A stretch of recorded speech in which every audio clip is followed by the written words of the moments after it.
Welcome in. Welcome in. Hello, everybody. Let's see here.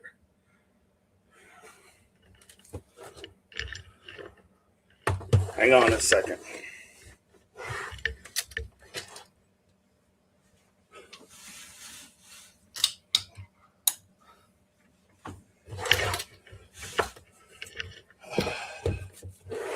Welcome in, everybody. Had to get everything adjusted here.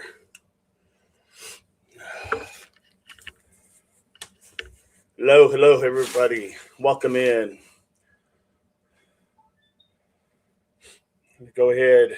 Doug here is for you and for Chris. This is for Chris and Doug only, please. Come on in, everybody. If you are lurking, be a subscriber, be a member. Everybody here has a opinion, and everybody's opinion matters. All right, let me read these real quick.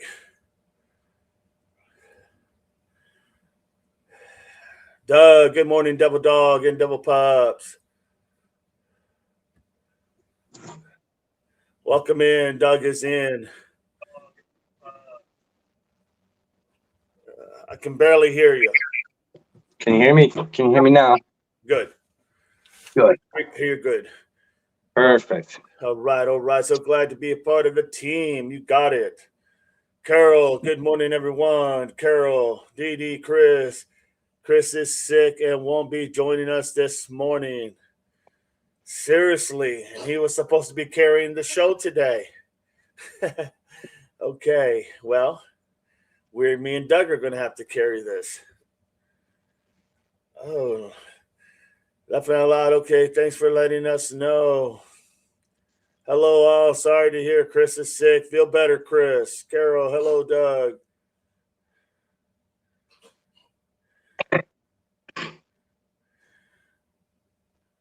Marianne, good morning, all. April, Carol, Doug. Marianne, sorry Chris is not feeling well, says Marianne. All right, Annie's in the house. L. April, welcome in. Welcome back, says April. Doug. Oleg. All right, all right. Good to have you all. Well, okay, let me see what I have here. No doubt, because I was going to let. All right, here we go. Here we go. We will talk about.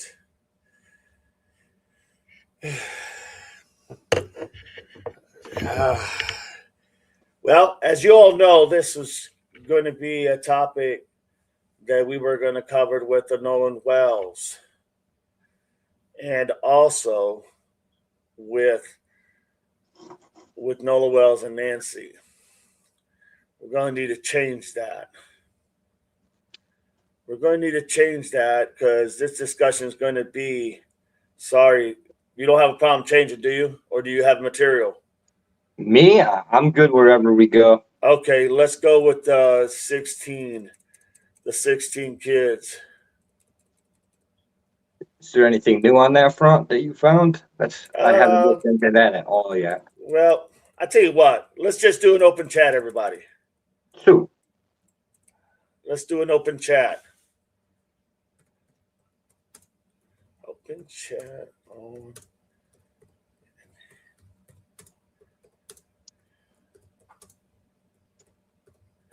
All right.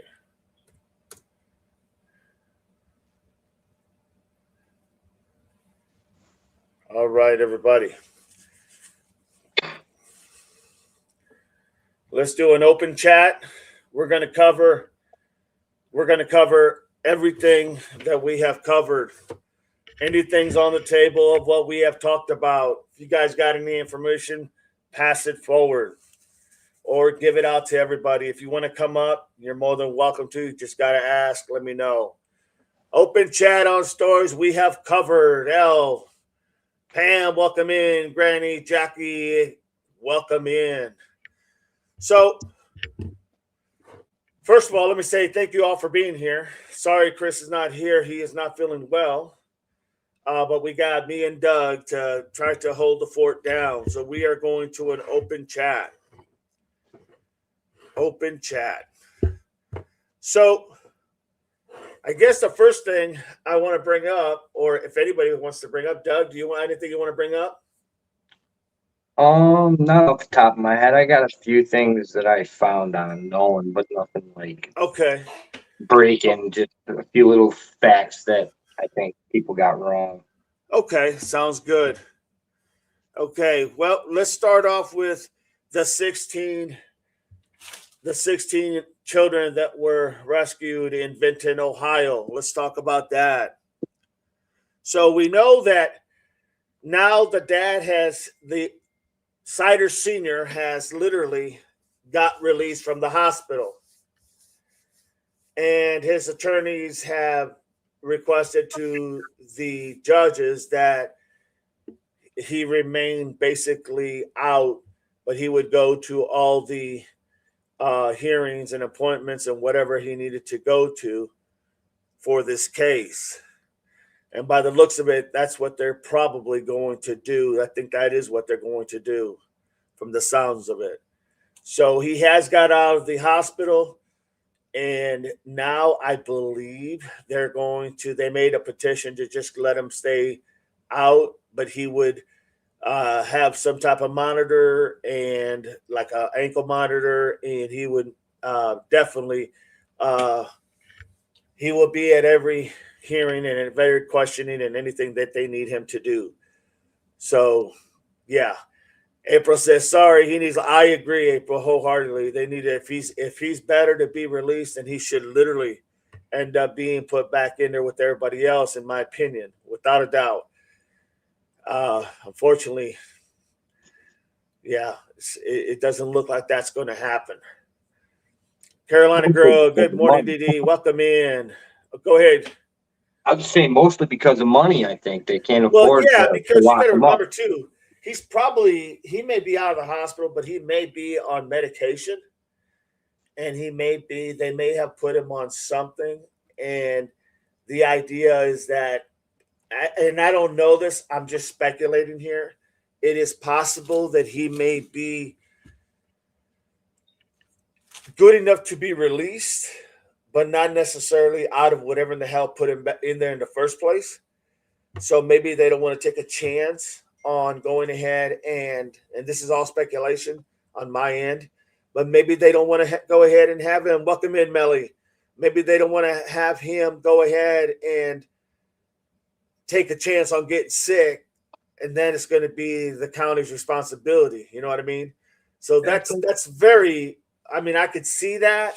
I mean, look, if they had him in already, right? Welcome in, Annie.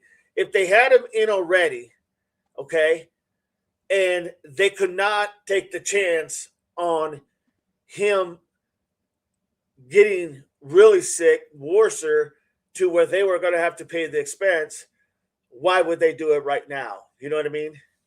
It would make no sense. I mean, if you're going this far, you might as well go through the whole way through, in my opinion, because just because they release him doesn't mean that he couldn't get any worser. You know what I'm saying?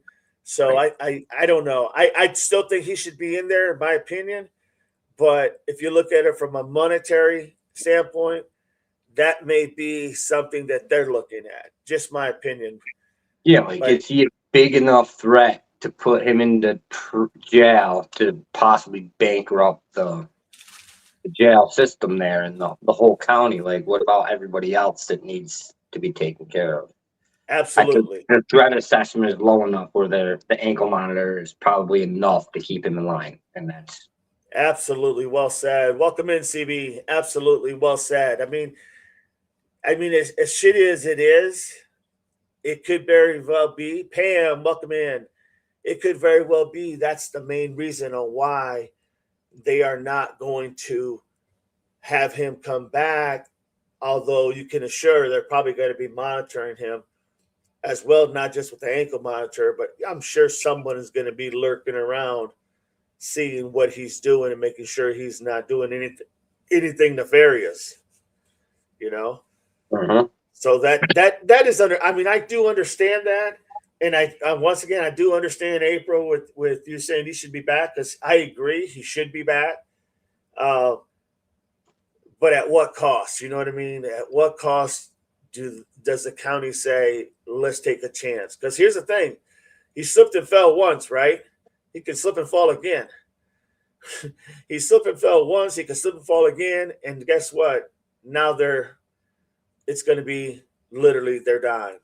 Just Mhm. my opinion. But well said, Doug. Well said. That was very, very interesting. Good perspective. The other thing is, so now, and this was kind of interesting. I mean, we've talked about it, we heard about it, but now it's kind of official. The literally the attorney for Elizabeth went ahead. Elizabeth is the mother of all those kids. Went ahead and filed to also have a competency test done. Now, what's odd is that her attorney is claiming that she may not uh, be able to understand why she's there and why understanding the charges that they're having against all of them, specifically her. CB says, thank you, Pam. Thank you, everyone. You all are making me calm. I'll get the dentist to watch. TD, sounds awesome, CB. Sounds awesome. So now she has literally, it's been official. They went ahead and they made it happen. I guess before they just talked about it, but now they have literally filed the petition. But here's my thing. They filed the petition. If they find that she is incompetent and doesn't know what's going on, and are able to say that she has no way or means to understand what is happening, then how does she ever get her kids back if that's what she's saying? Okay, because here's the thing: we're hearing one side of her saying she wants to be with her kids, reunited with her kids, and then on this hand, it's saying she doesn't have the competencies to stand trial and to be able to understand what is happening in the case. Well, you can't have both of those, because if you're not understanding this because you don't have the capacity to understand, and that would tell me personally that how would you even remotely think you're going to be able to take care of these kids when you know deep down inside that you're saying you don't even know why they did this to you, as far as bring you in and charge you with what they did. You know what I'm saying? So it makes no sense. So either you want to see your kids or you don't. And for me, thinking outside the box quickly here, I'm saying to myself, okay, so once again, we're seeing a pattern here of some of the older ones, especially the family, the mom and dad and the older ones, that they are choosing self over their kids, right? Because now it's like, well, how do I get out of here? Well, knowing very damn well that if you do, you're not going to be put back with your kids. That ship has sailed. At least going to court and pleading your case and showing the idea that you do understand and the smarts and bringing that all to the table. At least someone can see, the judge can see whether you have the ability to understand where you went wrong. But by doing this, you're just telling the judge, hey, I have no idea. I can't comprehend what they're doing. I can't comprehend the charges. I can't comprehend why I'm even here. Well, if you don't know why you're there, how in the hell are you going to do anything different to take care of those kids? I guess is my point. What say you, Doug? I would like to know if it's actually her idea or the lawyer's idea, because if she's out there only concerned about her kids and not caring about herself, actually, then I would think the lawyer would have the same thoughts on she needs a competency because she's looking at life in prison and all she's worried about is the kids. So it could just be a preempt to a different defense strategy, and that's why they may have waited a little bit longer. And that's a good point. But here's my thinking. If she does know better, or if she does think that she knows what went wrong, and this is more of a strategy from the attorney, which I totally agree with you 100%. The problem with that is that it doesn't change the fact that once again she's going along with something that will contradict on what she actually is searching for, right? She's searching to go back to her kids. She wants to be back with her kids, but yet she's going to let the attorney basically dictate to her what she needs to probably do in order to get out of this situation. Well, the only one's going to benefit of her getting out of that situation is her. Won't have jack to do with the kids. So once again, in my opinion, it comes back to, is this for you because you don't want to be locked up? Or is it because you really want to see your kids? You're not going to see your kids if they find that you're incompetent, So that's the kind of in between that I have. My issue is, yeah, it could be a strategy, but it could be a strategy that will permanently not enable her to see her kids again.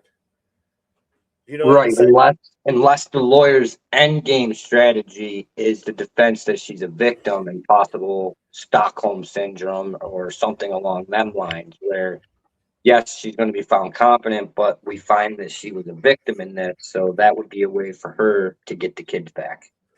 And that is true. However, once again, with that, and that's a good point, but with that, don't you think that it would, if you're going to use that as an excuse and then fight later, like you just said, welcome in, Bruce, and you just like you just laid out, that this would be a defense later that she's a victim, why not just fight the fact that she's a victim?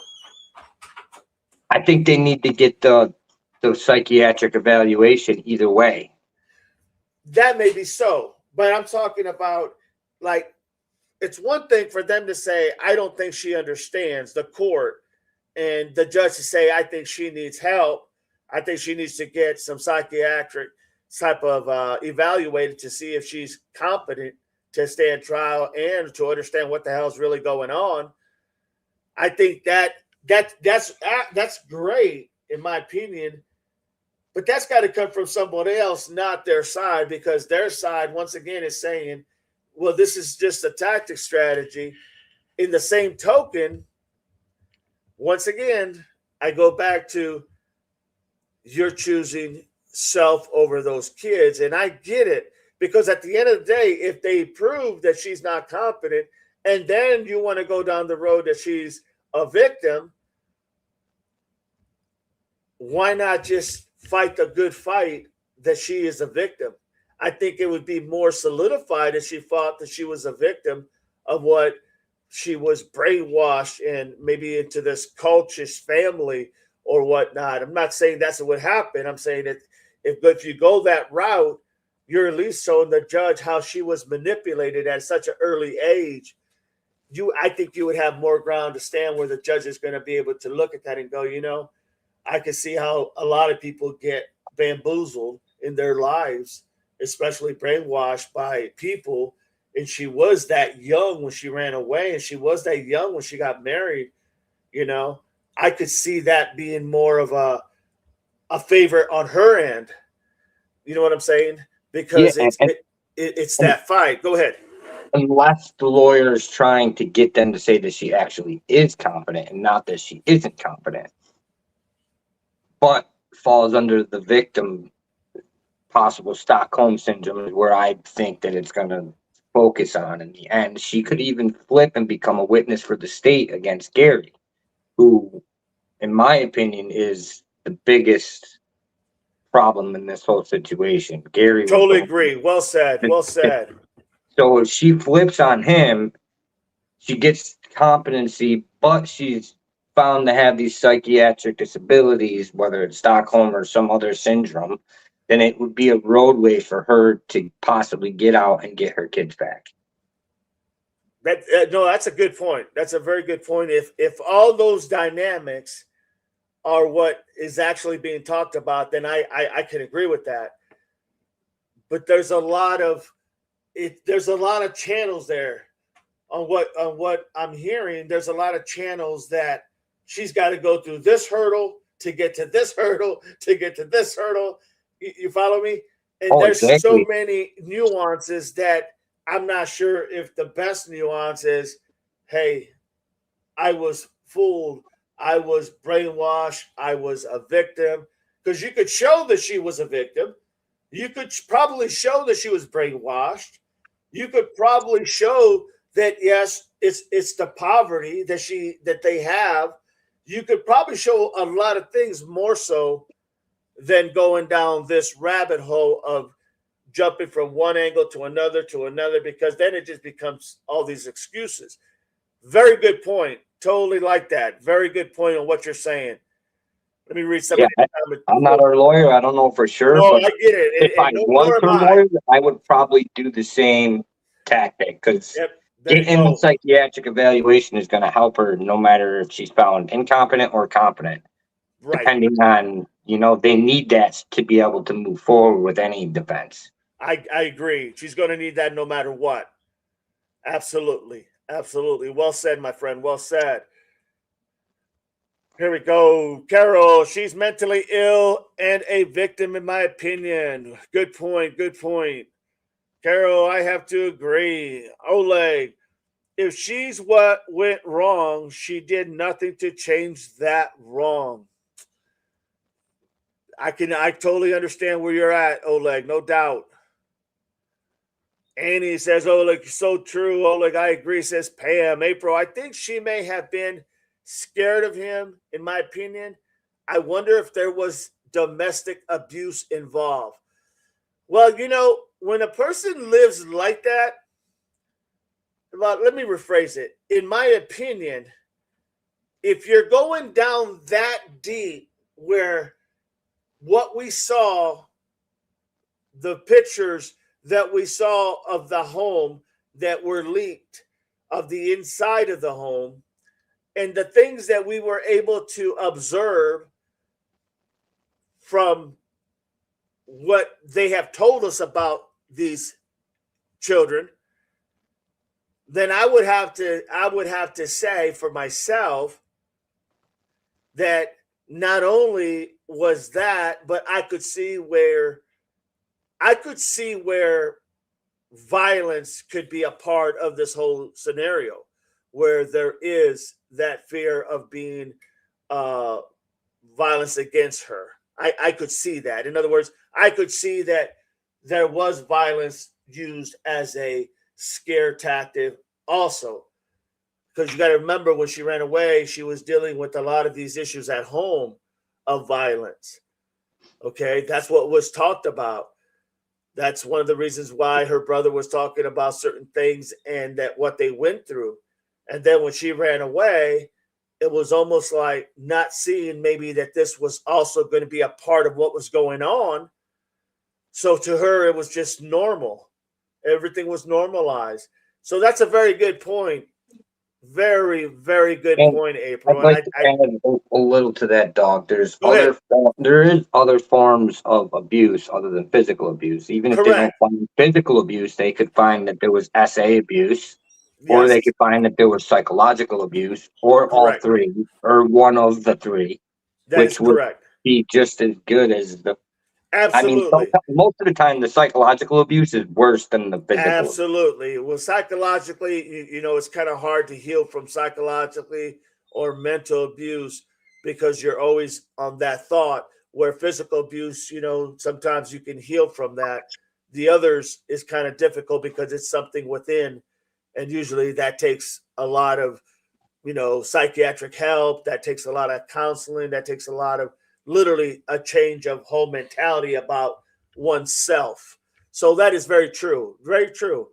There could be any type of abuse. I was just going to your standard, but it could Yeah, be yeah. any one of those.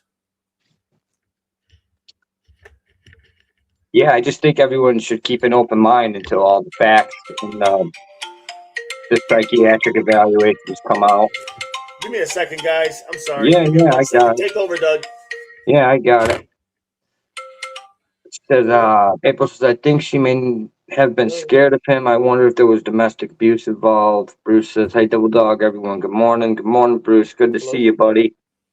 I think either way that Elizabeth will never get the children back, and that's very likely, Barney. Oleg, she is more likely to run off if she is set free. I mean, yeah, running is what she has in mind, but to me, it seems like she's more worried about her kids than herself, according to the lawyer and everything that I've seen on her so far. Carol, but maybe she had no way to change it. Yep. Melly, Bruce alone, my friend. Annie, maybe scared, but she could have said something at DG and stayed away and cops sent to that house. It could have been sought, she said, but I'm pretty sure the warrants were for served on Gary for the indecent. So I think there was some kind of essaying going on because it was non-family member that was a minor. So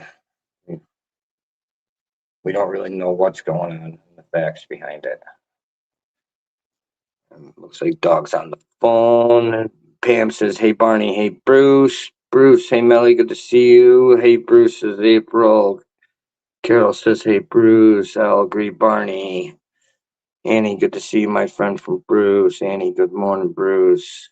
Bruce, April, good to see you. Good morning. Layla, good morning from Scorched Earth, Spokane. Good to see you, Layla, from Scorched Earth, Spokane.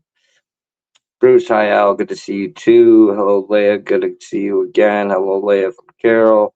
Al, good morning, Bruce. Hey, Layla, I'm in Seattle. Drove to Park, but no Smoky. Bruce, good to see you. Oleg, the cycle of this has to be broken in this family. I was against the kids being split up, but not anymore. That's true. The cycle definitely needs to be broken because it seems to be a common occurrence in this family and a common practice to for these older men to find these younger girls and get them pregnant, and then they're able to marry them and do whatever I guess they want with them. Layla, oh, wow, I've been stuck inside for days. Prayers, Layla from Al, Pam, Barney, true, but you never know with the system we have. Some kids get put back in the same home that they get taken out of, and after they come back, the end doesn't have a good outcome. Sad.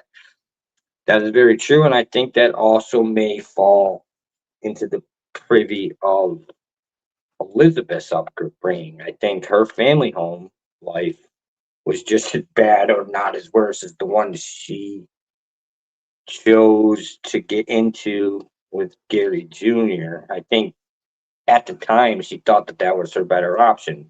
Whether it was or not in the end is yet to be seen. Like we need more facts. So that's my take on it. Carol, Annie, they said she was abused growing up. That's Joshua, good to see you, Josh. Most of the time is not you're guilty or innocent. It's what you can convince the judge or jury. Annie, did she live like that growing up to think that was normal? I'm pretty sure she did. Like I said, I think it may have been worse in her upbringing than the way she was living currently. So yeah, it looks like Dog is back. Bruce said, yes, Layla, I've been in the car, so just stopping to listen. I found out Price Hotel. Miss Barney and my parents, the parents will never get the kids back no matter what. And that is very possible, or they're gonna have to go to the courts to see where the cards fall. April at Layla at Bruce praying for fires resolved, prayers. Bruce, yes, she have one. She's got mental problems. Layla, Bruce Davis hugs and good luck. Bruce, thanks, hugs to you all. Thanks, April. Hi, Josh from April. Oleg, I had the divorce record with some of the other family, and everyone says gross neglect and abuse the correct reason, or abuse the reason. That's what I'm thinking too. April says, correct dog. Miss Barney, physical violence may not have been in play. Verbal emotional abuse is very possible. That's very possible. Carol, I agree, Doug. April at Pam, thank you for always supporting Dee Dee. Bruce, hi, Doug. Good to see you, brother. Good to see you too, Bruce. Always. Melly, hey, Doug, you're doing great. Great to see you, Melly. And thank you very much. April, I have been abused earlier in my years. I met my husband 40 years ago, thank God, but you never. I'm sorry to hear that, April, and that is very true. That is very, very true. Yeah, I know from experience. I come from that myself. I myself wasn't, but my mother was, and I got to see it growing up as a kid, which ended in a tragedy. And she still to this day, 45 years later, has problems with it. So yeah, it's the kind of thing that never goes away. What I'm saying, when she was at Dollar General, she could have told them and had cops sent to the house. And if she thought it was, wait a minute, I already read that. Then that's not good. Oh, like Elizabeth's father abused the boys and her brother. That's what I got out of it too. I also read that the brother may have been doing some of the things to Elizabeth also. So we'll find out if that's true, because he seems like quite the winner himself. Miss Barney, neglect of kids is abuse. There are too many kids with issues to ever be returned home, and I totally agree, Barney. I totally agree. Abuse of kids is not good and not tolerated.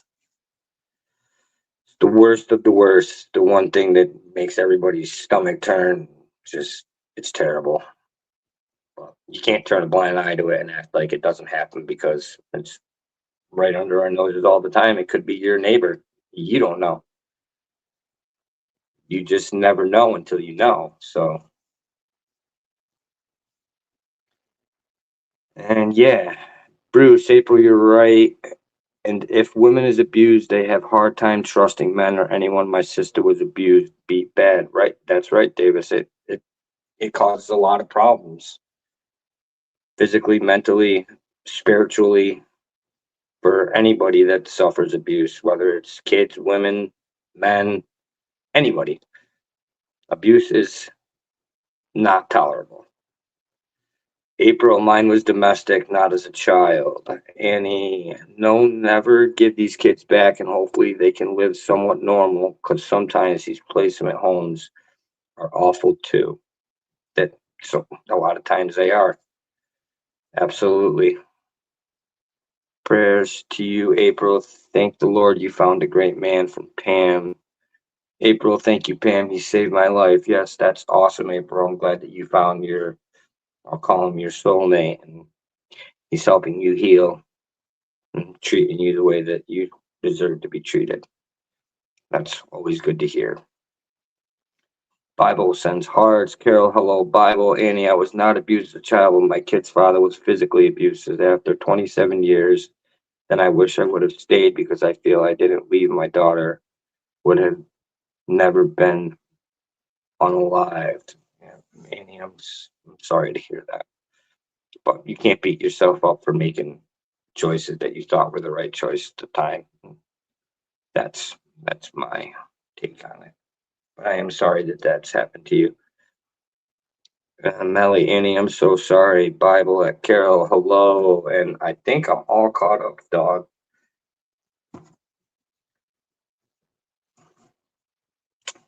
I don't know why I can't hear. Is dog muted? Am I muted? I think you're muted, dog. Okay, how about now? There you go. Now I hear Okay, you. thank you, thank you. I was, thank you. Thank you. So I heard everything that went on. Thank you so much, Doug, for carrying it out for us, and to all of you who have went through a lot of the things that you guys. I heard a lot, and I do pray for all of you, and all. I do understand where you're coming from. Personally, I've been there, went through that myself. So n- not as much as others, and not any less than anybody else. Pain is pain, and we all suffer the same way. So, as sad as it is, you know, hope to God that at the end of the day, things get so much better for all of us. But I do appreciate every one of you, and I thank you for sharing those opinions and those experiences that you all have gone through, without a doubt. Without a doubt. L says, I have to run. Hope to see you all at 5. You got it. Go ahead, L. Be safe. Annie, thank you, Doug. April, Annie, I am so sorry. Miss Barney, April 2, am a victim of DV. Do you have issues with people when they try to explain people? I have had people say to me that I must have done something to deserve it. What the F? Never is that way. It's never that way. It's never the victim's fault, without a doubt. In my opinion, just speaking for myself, no. The things that I did when I was a kid, none of these things were me. It was everything but me. But we all grow up, we all go through things, and yeah, as sad as it is, no doubt about it. Annie, Melly, thank you. Pam, I am so sorry. Any prayers for you. And that is so wrong for anybody to suggest that, Barney, without a doubt. Annie, April, Pam, sorry. April, Barney, it was 40 years ago, but yes, his friends would stick up for him. Yeah, no doubt. Doesn't surprise me there. Carol, I'm glad we can all come together, and please know you're not alone. We are here for you, without a doubt. Well said, Carol. So as far as getting to the issues with Elizabeth, I'll just be frank and honest. I don't think that she will ever have any one of those kids in her custody, in my opinion, just because there's so much unstableness, even financially, even being able to provide. I just don't see it. If she's able to, then hey, praise God, she'll be with her family. But I think it's going to take a lot to go ahead and literally for the judge to grant her custody of those kids again. I do think, as Doug said earlier, that I believe Sider Jr., to me, in my opinion, I think he is the big problem in that picture. I think the responsibility needs to fall on him as the head of the household of those kids. Those are his kids, his family. And so at some point, he has to take responsibility for that, without a doubt. Pam, no man or woman should go through any abuse. No one deserves that. Well said, Pam. Bible Carol and all. Amen. Pam, you are so right. So I can see, but that's the latest on her, that it's now official, that's what they're going down that road. As well as now they haven't made a determination. I'm sure they're going to probably say, yeah, go ahead, because they gave the competency approval. They gave them 30 days to go ahead and get checked out, have the attorneys have them looked at and get checked out to see if they can stand trial, or if the competency test to see if they know what's even going on, or what's really does it mean when in the position that they're in. So there's a lot there. And those were some of the things that I did end up finding out when I was looking at it last night again, which I'm glad I did. Then we have now there was another thing about they talked about the kids, some of them being in school. Apparently the first 6 were in school. The first 6 out of the 16 did go to school. Okay. But they only went, if I'm not mistaken, for 2 years, according to what I read, and I'm trying to locate it where it's at. But they went to school for 2 years, and let's see here, right here. So their school records show that 6 eldest children that were rescued from the Vinton County home enrolled in public school for 2 years, the same district that their mother had attended. So apparently, the same district that their mom, Elizabeth, had gone to school at, those 6 kids, the first 6, went to school there. But they only went for 2 years. And then they started moving around pretty much everywhere. I want to say different places, obviously. Officials said that there was a couple other places that they lived at, but they didn't appear inside that school district, or they weren't registered to go to school. Um, and then, of course, the Attorney General, Andy Wilson, said that they were pretty adept at keeping these kids out of sight and out of the eyes of the investigators. So what ended up happening is there was a time when they were cited for truancy, and they ended up going ahead and leaving that district where they were at. And when they left, they couldn't find them, so they couldn't really charge them. So eventually they dropped the charges.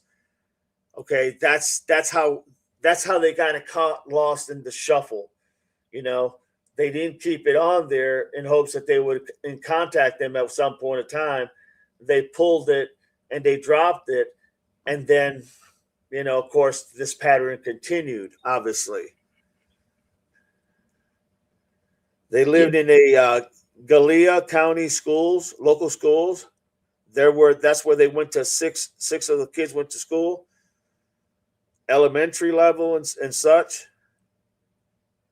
But after that was pretty much the end of that. So there is a lot of neglect, not doing the right thing. Welcome in, FinFan. Welcome in. There's a lot of things there that you could tell even at the early on. Your first 6 kids didn't even get that proper introduction to know how to, basically be a kid, or how to communicate with other kids, because they always kept them quiet. They always kept them secretly. So, and that in itself is a big hindrance. Remember, Doug, this was the time period that COVID was happening too. I think the first of the 2 years was 2020 or 2021. So it was either right during COVID or right after. So this was a problem that was happening with kids across the whole county. That is true. Not just this isolated incident. Right. So this went on from August 2020 to 2022 in April. And then they had no days enrolled in 2021 to 2022. And that's all they really, that I picked up. Well, that's all they really listed. Truancy case showed them October 19, 2021. That's when they issued the truancy case, because the kids had not attended school that year for 8 weeks into classes. The case was dismissed on January the 7th, 2022, because the children's parents, Gary II and Elizabeth, could not be served court papers as their whereabouts were unknown. So, yeah, there was a lot of stuff going on, and I mean that didn't help the situation, right? I mean, let's be honest, COVID did not help the situation at all. No. And when they moved to the new county, Elizabeth went from using an OBGYN to using a midwife. So Right. We don't even know if them kids were born at home or born in a hospital. We're assuming it was a hospital because of the birth certificates, but that doesn't mean that they were. You can get a birth certificate from a midwife born at home. And it doesn't even have to be that home. She could have went to a different home. Right. Right? There's ways around trying to keep all of this stuff hidden, and all the different moving parts to how they weren't caught for so long. Well, the interesting thing is, as I read, Christina, this is the stepmom. Christina and Elizabeth both briefly attended Gallia schools in their youth. So, as Christina is the stepmom, There had to be. They had to know. The husband had to know who she was from all that time back in the day. You know what I mean? Because that's what it's saying here. What I'm reading. And so that would in other words, she knew who Gary Sr. was. And and the rest of the family, because this is something that others in the family partake in. This Right. practice of older men getting involved with younger girls and getting them pregnant so that they can marry them and ultimately then control them. So apparently Gary Siders Jr. was not listed in any of the school yearbooks. He was not listed in any of them because they were checking people that were checking for information.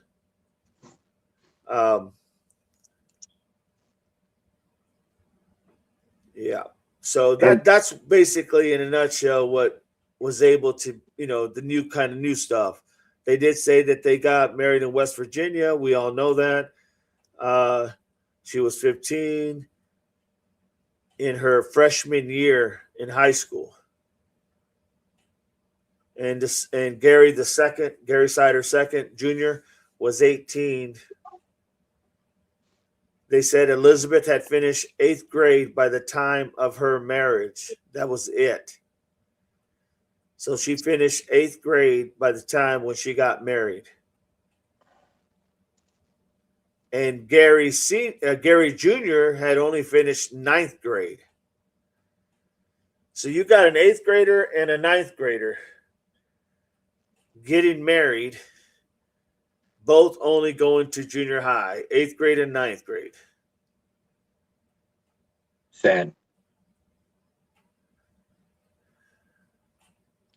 And we do know that they were neighbors at that time in their life. Like they lived two campers down from each other on that private property. That's where they met.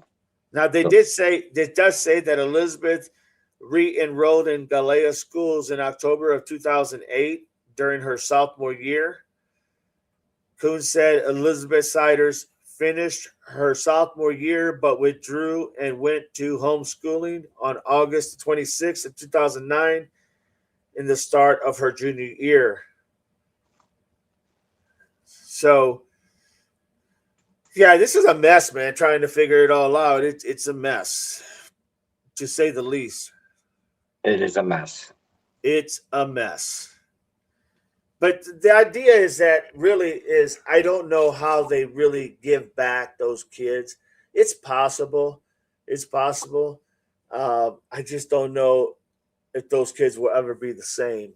That's the sad part about it. Oleg, a medical center is down for most of the births. All twins were in a hospital.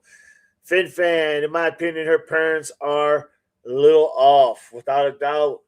Elizabeth was a child when she was married to the monster, no doubt. Well said, April. Bruce, nothing, just eating some breakfast and coffee. Fin, right on, Bruce. Fin, hi, Carol. 60 kids being held hostage, in my opinion. I mean, for a better lack of words, there's not. That's well said. I mean, these kids didn't know. This kids probably didn't even know what to say if they wanted to say something, or how to say if they wanted to say something. It's that. I mean, literally that bad. But that's what I was able to find out in the schooling aspect. I know Oleg had a lot of information down on this because she's been following that pattern of this family, at least that I know of. Trying to look on here. I'm trying to see what else do I have listed here. So that's really the new stuff that I found that basically talked about the Sider family. Right now, we're just waiting for the competency test to be done on Junior and on Christina, the stepmother, and then on, of course, now Elizabeth. And Gary Sr. also has been granted to get a competency test, although he is still free. He is not incarcerated at this point, to my knowledge. And who knows? Maybe he's going to go back to that house and stay in that house. Never know. Would be interesting to go up there and have a conversation with him. But yeah, it's just interesting to see how this dynamics has fallen. And really, the only ones that really, truly, that I really worry about is those kids. They're not old enough to fend for themselves. They're not old enough to take care of themselves. And that's why it's really sad about this.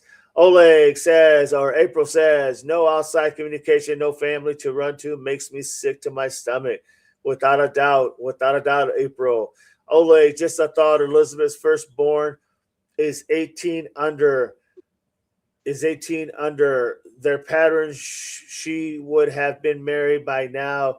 Could Elizabeth have been protecting her kids from what she went through? Very possible, Oleg. It's a good point. It's a very good point.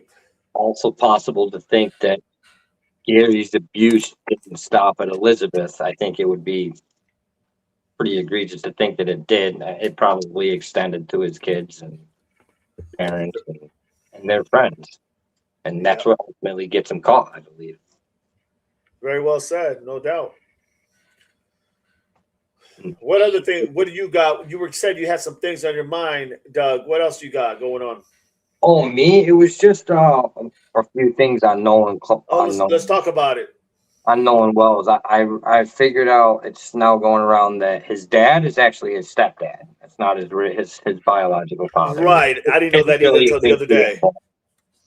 But he is the stepdad. And there's also this person going around. His name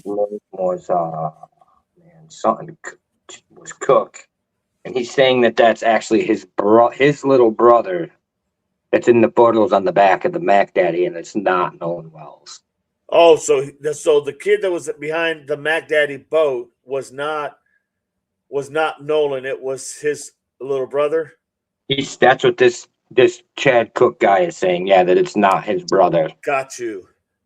Or it's not Nolan. It's actually his little brother, and that's not Katie McCormick's father's boat, the Mac Daddy. Okay. Allegedly.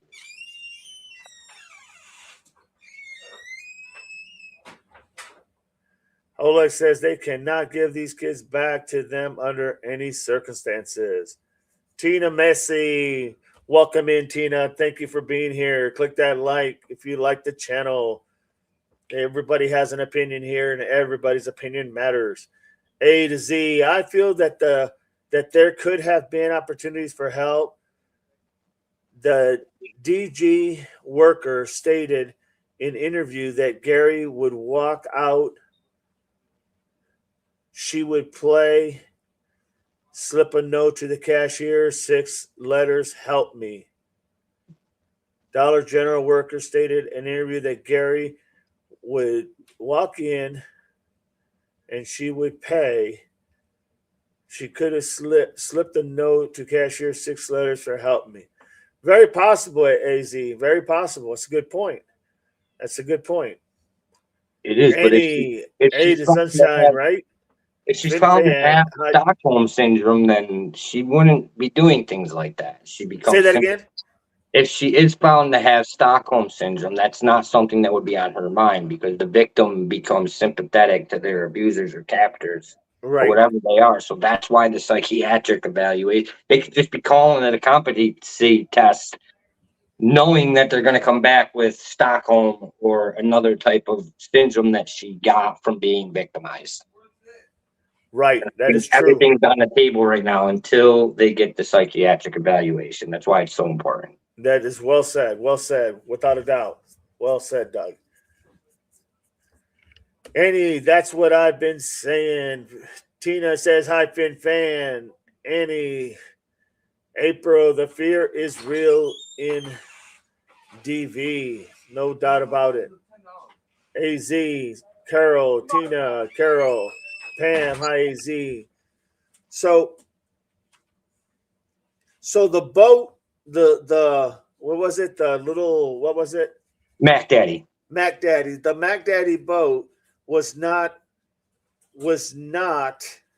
uh, Katie's father. That's what it's being said, that it's not the McCormick boat, and that's not her father on the boat. Okay.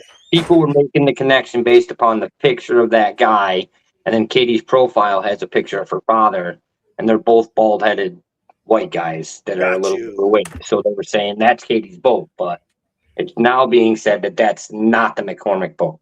Okay. And then Chad Cook, that was his little brother that was on the back of that boat, right? Of the Mac Daddy. Yes.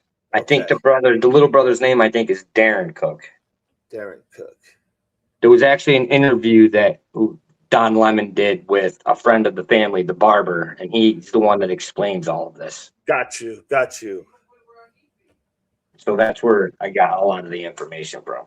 Got you. Well, no, that's good, solid information there. Because remember, we were thinking a lot that person on the back of that Mac Daddy boat was Nolan. Mm-hmm. We were all thinking that was Nolan. It was never Nolan.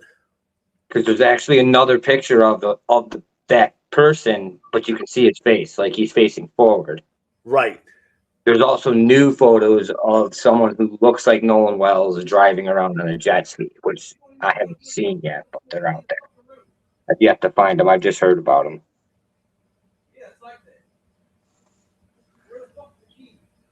April, oh wow, new info, Nolan Case. Thank you, Doug. FinFan, did you hear about Paris Hilton or see it? No, I haven't seen anything about that, FinFan. Neither have I. Yeah, I haven't seen anything about that.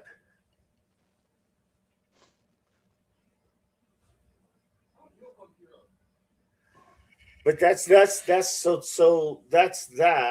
I know Chris said he had some things that he wanted to share, but I have no idea what it was on Nolan, on the Nolan Wells case. Yeah, he said Nolan and Nancy had some stuff. Yeah, and then on Nancy as well. Correct.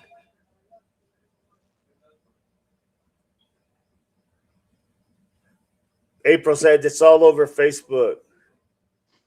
Yeah, I didn't hear anything. I didn't see anything. But then again, honestly, I didn't really look at anything. Same, I haven't. And you know what's weird is when I look at this picture of, well, let me just show you all real quick. Hang on a second. I'm going to show you this. Hang on. I want to show you this picture real quick.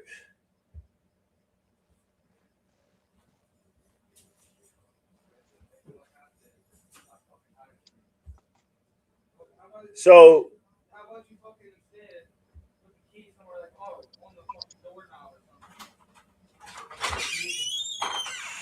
this person right here at the top.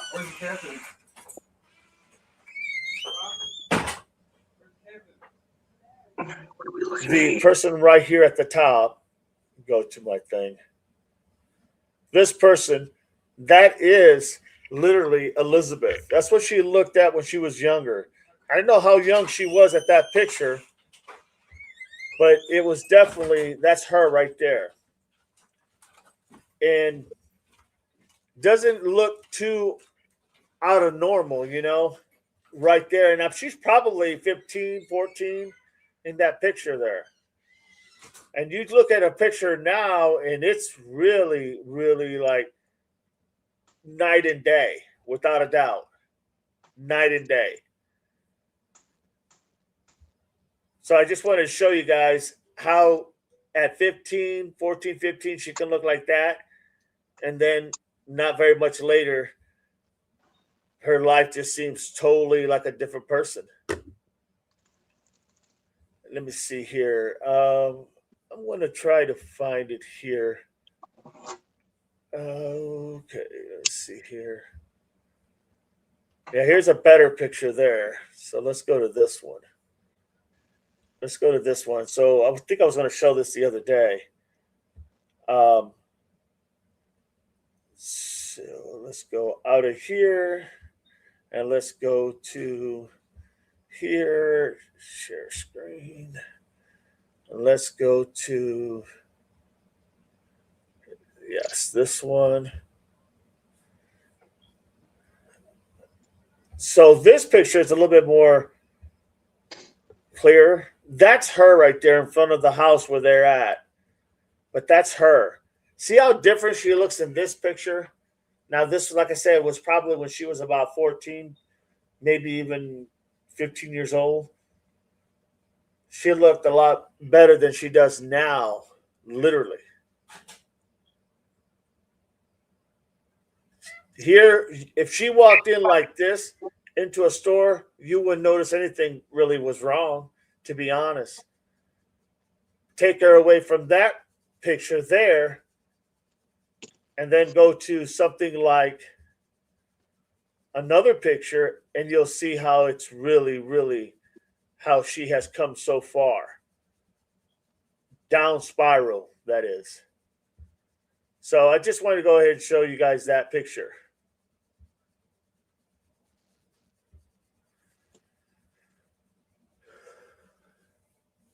FinFan covered in 6 points, 6 pints covered. Let me see this. What is going on here? Something happened on TikTok, it looks like.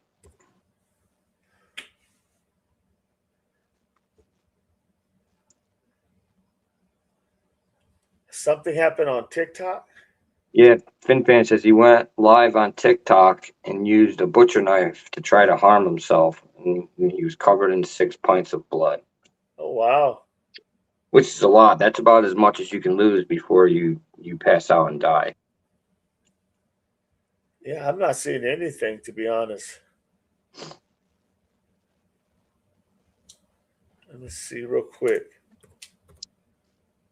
Let's see, Barney says she sent TikTok? you an email. That's what Finn is saying. Yeah, I mean, it probably got taken down because TikTok's True. pretty on top of that stuff.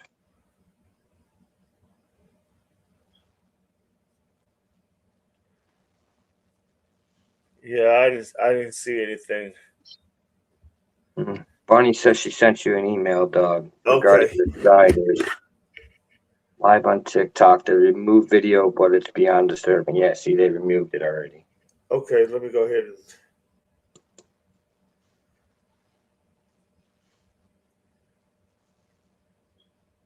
So what happened, FinFan? They used the knife and like, what did they slash themselves? Or?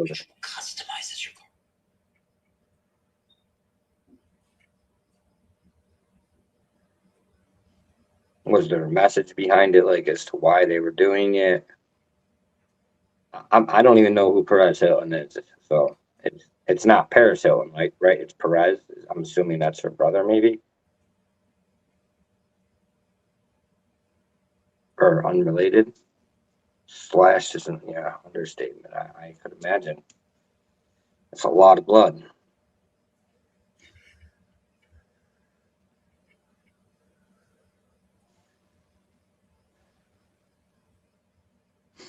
Oh yeah, that's the birth certificate, or not the birth, but the marriage license.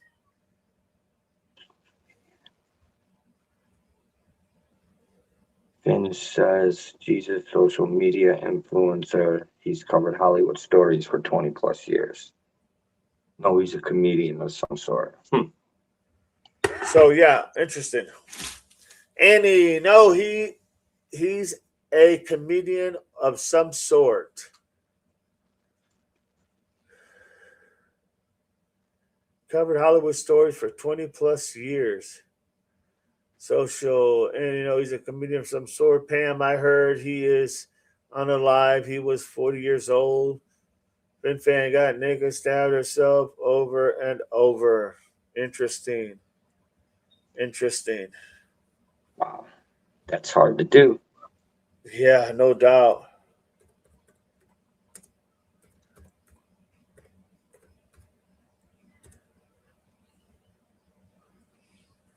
Yeah, no doubt. It happened 4 hours ago. April says 4 hours ago is stated in the hospital. So this is breaking, like just happened type.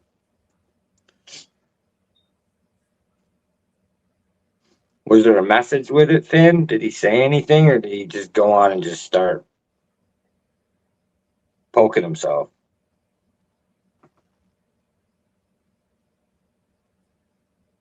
He was using a bread knife, they said, says Annie.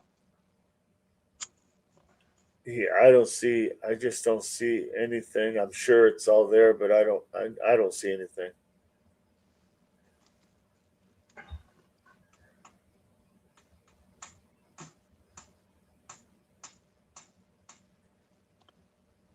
Okay. It's Oh, definitely butcher knife happened last night, says Carol. Melissa Curry, it happened last night. Good to see you, Melissa Curry. I don't know if I've ever seen your name in here. Welcome to the family. For everybody, if you haven't, remember, hit that thumbs up, sub if you like, hit that notification so you don't miss another stream. interesting. So that's where that's at on that information. But yeah, getting back to the Nolan Wells situation, I did find out the other day that that wasn't his real dad. It was a stepdad, and I had no clue. I had no clue. Um, Right, not that it even really matters. I mean, stepdad is no, good. just yeah, Just to keep the right. facts right. You know what I mean? I like to keep the facts. Yeah, no, that's good information because, like I said, it doesn't matter in the big grand scheme of things, but it's always good just to have all your dots dotted and your T's crossed. Exactly. Pam, I don't know. I just saw where they were there, and the ambulance took him to the hospital, and he unalived. April, I put his name in harming himself, and it pops up, not video, but updates. Got you. Thank you, April. So he did pass, that's she's saying. Yeah, so I guess he did pass. Carol, Melissa, watch every morning before work. Thank you so much, Melissa. I appreciate you. FinFan, sorry, DD. I didn't mean to. No, you're good, FinFan. You're good. You're fine. You know, that's fine. No worries. Yep, open discussion. Pam, but you never know. These things cannot be facts either. Well, true. No, he's alive, says FinFan. Okay. Well, definitely he's going to need prayers, that's for sure. So, what other news is going around? Um we covered yesterday. We went over, Doug, yesterday. I don't know if you were here in the late hour. Yeah. Okay, we covered Marley Kinney from Ashland, Kentucky. Yep. 19-year-old. We covered her again because I just got this weird feeling we're going to see some autopsies and whatnot on that case. Should be any time now. We did look at some things, and there was some interesting things that did come up there that I didn't know from the first time we covered her. With the teacher being 30 to 40 years old on the boat, a teacher, female. Yeah, the teacher is out of place to me. Very out of place. Makes no sense when you think about it. And then, of course, the sister Willow, she had, brought some little bit of information to the table and said that her sister Marley wasn't really familiar with that area that they were at with the boats. Very interesting. I mean, everybody's not saying nothing in that case. No one is saying anything. Except for the guy that turned himself in. Except for the guy, yeah. And that was only because he didn't want to take a chance on trying to fight it and then get charged with more sentencing. Right. So what does he know, and when did he know? What doesn't he know? But it seems to me he's the only one that's talked so far. Right. Yeah, no, you're right. That he is the only one that I've heard, other than the sister of Marley, Willow. He's the only one that has come publicly and said anything. FinFan, yes, Annie, that was in May. He obviously has mental health issues, and it's sad. Barney, dog, look at marriage certificate. Gary Sr. was not senior yet, and his wife states it is their first marriage. Gary Sr. Okay, so I did look at Christina Lynn White, married to. Okay. Gary Lee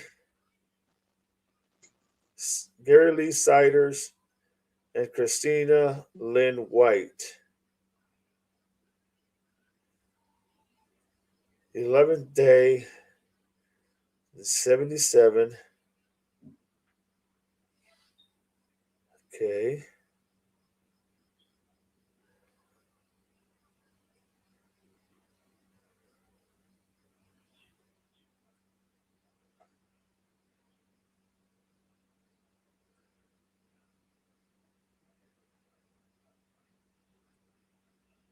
The 19th of April, Columbus, Ohio.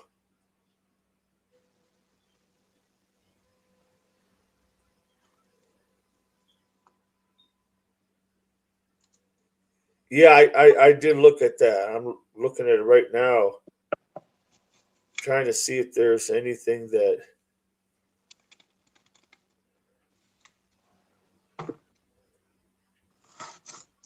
Anything new on Elizabeth Waddle, the other Elizabeth?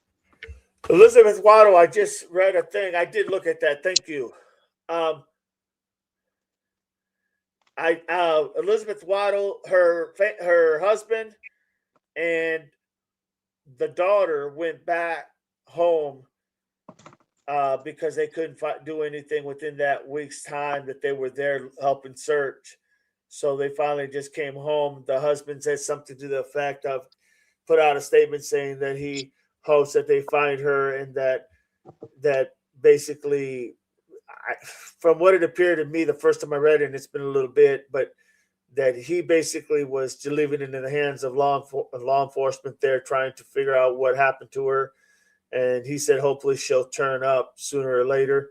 But after a week, they left. I think it just got too expensive staying out there, which really bothers me, because you see all these causes where people are helping out other people, maybe giving them a place to stay, or what I'm saying is take as long as you need. I mean, my God, it's not like you have a headache, your wife is missing, and maybe his job he only had X amount of days. You know what I mean? It's just, I'm looking at more from that, not from him, but from the aspect of still having to function every day, still having to pay the bills and work and everything, because he has a daughter now he has to take care of. But he doesn't know they don't know where she's at. And he got there pretty quick. And along with her best friend who lived there next to them, her husband went out there to help look as well. Now, they never said whether he was back or not. They just said the family had returned. So I'm assuming that was his wife and his daughter, or the husband and his daughter. So, yeah, that's kind of interesting in itself, too. How did someone just disappear? And I don't know. Are there sharks out there, that type of next to those? No sharks. Jetties? No sharks. No sharks? No, not common. I mean, every once in a while, I think they'll get one that comes in, but it's not a common place for sharks to be. So you can't blame it on sharks. You can't jellyfish, blame it on maybe. I mean, that's crazy. But we do have the witnesses that seen her swimming far, far away. And then there's the surveillance at the grocery store. Have they confirmed if that was actually her or not? That was 2 days later. Did you hear anything about how the currents are over there? There is no current, really. It's like being in a pool. The water's calm, no real current. There's not even any waves. Wow. because of where it's located. On the other side of the island, there is. It's kind of just like the Hooker case. Like one side of the island is calm and steady, and the other side is Got you. and currently. This was in FinFan. This one here, this case here with Waddell was in that was in Grenada. In Grenada, out there by St. George's Island, right? Yep. Yeah, St. George's Island. Absolutely. So yeah, I mean, haven't heard nothing with that one as far as anything else other than the husband went back home with his daughter and he's just praying and leaving it to the hands of authorities. Which, yeah, I mean, it's just rough, man. How do you deal with something like that, you know? That's tough. There was one other thing that I heard about Elizabeth, and that was that their original time that they were supposed to stay there had ended the day before. So this was the first day of their extended vacation. They had extended it another week. Oh, so they went past the day and they extended it another week. Yes. I did not hear that. That's good information. Did not hear that at all. Thank you. So this was an extension of the vacation. Got you. So, you want to tell FinFan real quick, just kind of speed them up on what happened over there? Yeah, it was Elizabeth Waddell went to Grenada Island on a vacation with her friend, which is unnamed. We think we know who she is, but the friend was doing some work stuff, so she was on the computer all day. Elizabeth went out to the pool in the morning. She seen her at the pool, and then at around, I think it was 11 or noon, she noticed that she wasn't at the pool anymore, but her towel was down at the dock or whatever they calling it now. Jetty.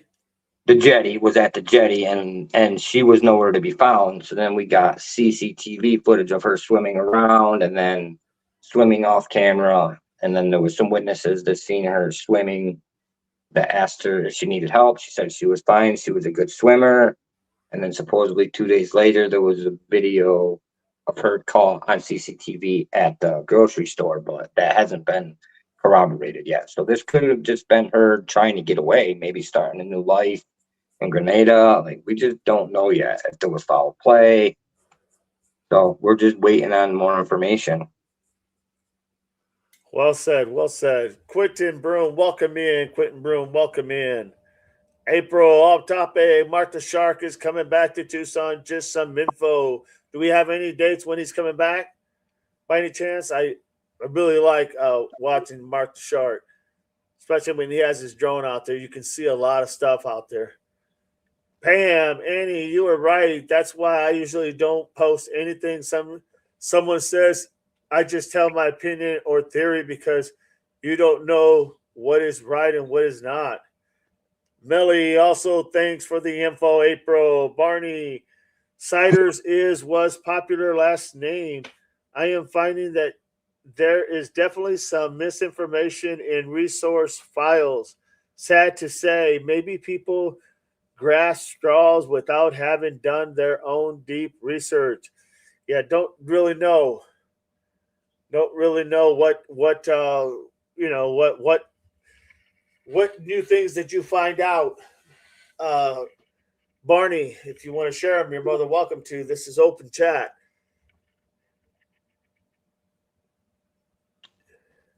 FinFan says Blake Hooker case event. I don't mean the cases are similar. I mean the waters are similar. As in, there's an island, and one side of the island has calmer waters with less current, and then the other side of the island has more current and waves and is more deadly. Right. I didn't mean that the cases are similar. I meant the waters. Like no, I know what you meant. I know exactly what you meant. I was. FinFan asked like Hooker, like. Oh, got you. They're not the same. The environment was similar. Got you. No, good point. Thank you, April. Appreciate that. Yeah, no, that's the whole point. I mean, trying to figure out, what's going on in some of these cases. It's really hard because we're waiting for a lot of these reports to come in. Alina, there's nothing new really with Alina. I know now I mean, the last I heard on the Lena Moore from South Carolina was that they were talking about, you heard some scuttlebutt talking about her husband and about like involved in certain things, being looked into the police department that he worked in or the sheriff's department. But other than that, they haven't said anything. So we're still waiting for a toxicology report there. Um, Trying to find out when that Tepe case in Columbus, Ohio is gonna take off. They don't even have a court date yet scheduled for that. That was the Monique and Spencer Tepe that were unalived by the ex-husband of Monique, who was a surgeon, and he came all the way from Chicago and unalived them. After what, 8-9 years, he was really held a grudge, I guess. Um, so yeah, there's so many things that we're waiting for, just nothing right now. Nancy Guthrie, I mean, we're still waiting to hear what's going on there.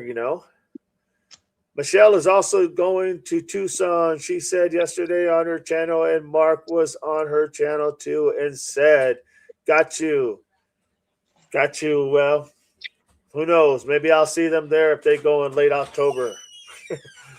Because I'm going late October. We're going out there. Should be a lot cooler than it is now, that's for sure. What else? What other cases are we looking? Oh, we had that case in Michigan where the guy unalived his wife and his 6 kids. Now, Yep. And then set the house on fire. That was crazy in itself. And now we're still trying to see what they know. They said that it was he unalived all the kids with a pew pew that he had bought, and it did match the rounds they found. I'm assuming in the skulls of the individual where he pew pewed the individuals, the victims, and yeah, there was a lot there. Lived up there in New Haven, Michigan. Yeah, did see that coming. Lost his job 2 weeks later is when he did this. So it's going to be interesting to see how that plays out, in all honesty. It reminds me of the case we had out here in Massachusetts, like I was saying, the Monterey case. Uh-huh. The people that I was actually working on their house, like when they were building the house, like Uh-huh. the husband was like a stay-at-home dad that had 2 young kids, and the wife was a patent lawyer, but he was a chemist, and supposedly they had found a cancer cure for one of the cancers, and they were working on patenting it. And then, like a few months later, they were all found unalive in the house, and it was said to be a murder-suicide where he killed everybody, then shot himself and lit the house on fire. But it's just that's Yeah. hard for me to believe. And the parallel and similarities between the 2 cases are pretty striking. Yeah, no doubt. No doubt. That's very interesting. Very interesting. There's also the Stedman case. Did we talk about that at all? The what case? The Stedman case in Mechanicville, New York. The grandmother who unalived her No. 4 or 6 grandkids, and the mom, like they were all found in the home. The manifesto came out, and it was actually them saying that they did it to the kids. They poisoned the kids, and they stabbed some of them, and then unalived themselves because the kids were supposed to be going with their father back in Utah, and they were preventing them from SA abuse. They didn't want them to go, Got you. so they just killed themselves. Can you go ahead and take over for a second? Yeah, Thank you, yeah, Doug. that was the Stedman case. So I'll get back to maybe reading some of these. Shark, okay. Says Fan Annie, right? Pam, Quentin, Mark the Shark, April Barney, yes. Why I like it here. Chris Didi and Doug do the research. I mean, we try to give you guys facts and not just run off. You're saying theories. I usually try to bat everything that I say, look in multiple places, so we can give you guys truth. April, he just said soon and will keep us informed, Didi.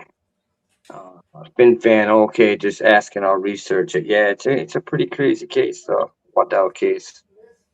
Carol Perez Hilton dispatch audio reveals frantic rush to get EMS to the scene. Oh, that would be worth listening to. Definitely have to listen to that. Thank you, Carol. And April, Michelle is also going to Tucson. She said yesterday on her channel, and Mark was on her channel too, and said, well, that's good. I hope Michelle gets down there. I'll definitely be watching her when she goes. April, Sleuth will be at the ball Saturday covering it too. Melly, gotta head to work meeting. Have a great day, everyone. Later, Melly. Have a great day at work. April Schwartz, the fetish ball. April at Melly, thanks for being here. Have a great day. Bye, Melly. Have a great day. Carol, you're welcome, dog. Thank you, Carol. Thank you, everybody, for joining DD. And like I said, anybody who hasn't yet, hit that thumbs up. Subscribe if you want to help the channel grow. Hit that notification so you don't miss another stream. Oh, thank you, April. Oh, you're doing an amazing job. I'm trying. I'm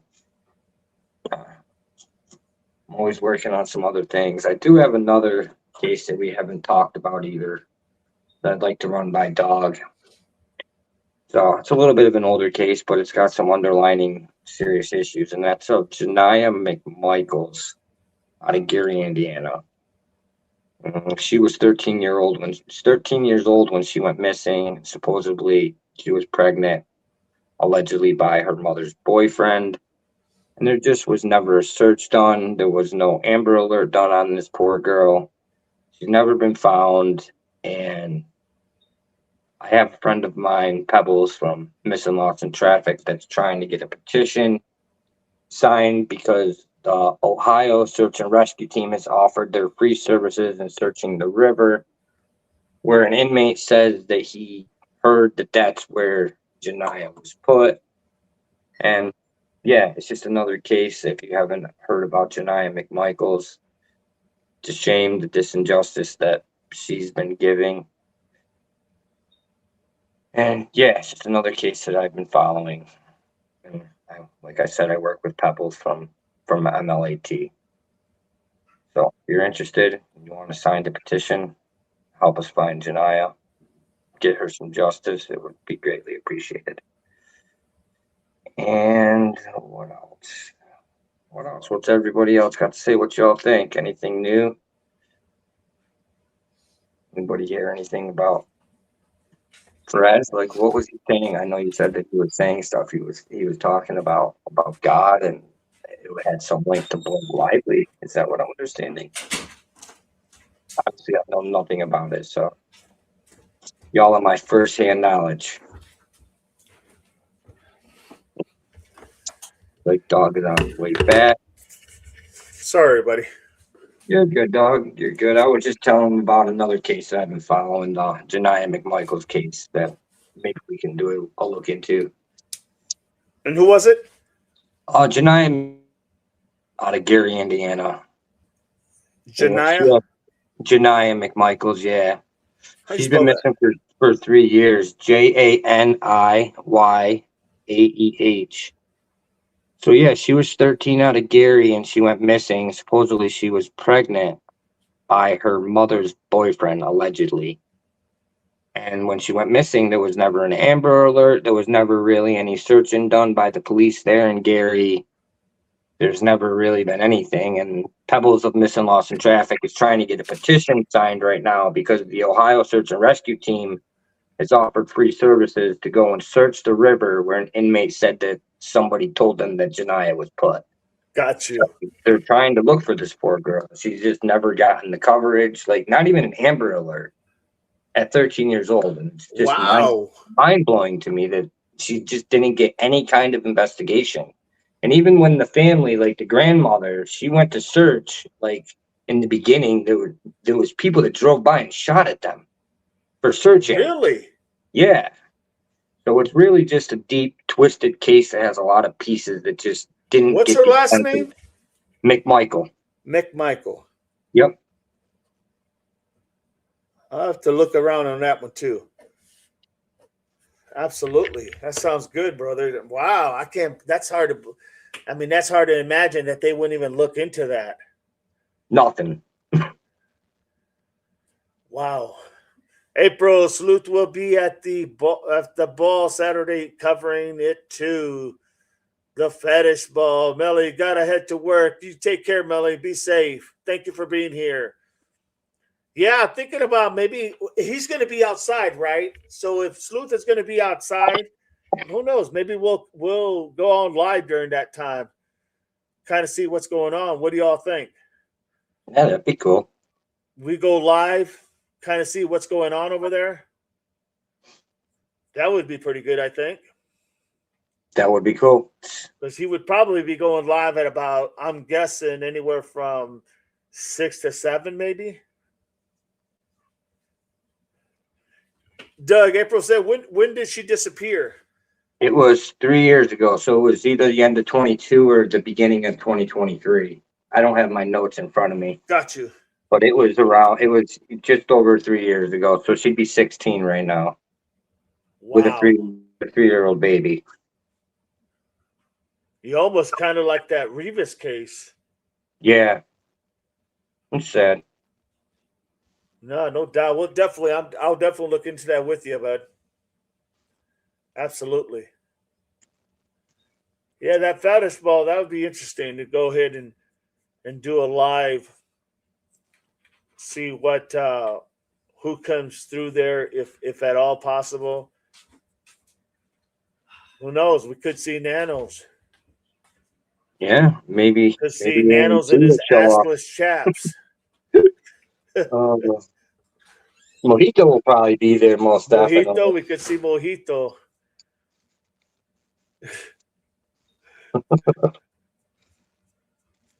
Fin Fan, 2 fetish ball live, April. Yes, I think we'll do that. I think if we can get a time when he's going to be up there, we'll go ahead and do it this Saturday. That would be a good idea. Maybe we'll have do Chris and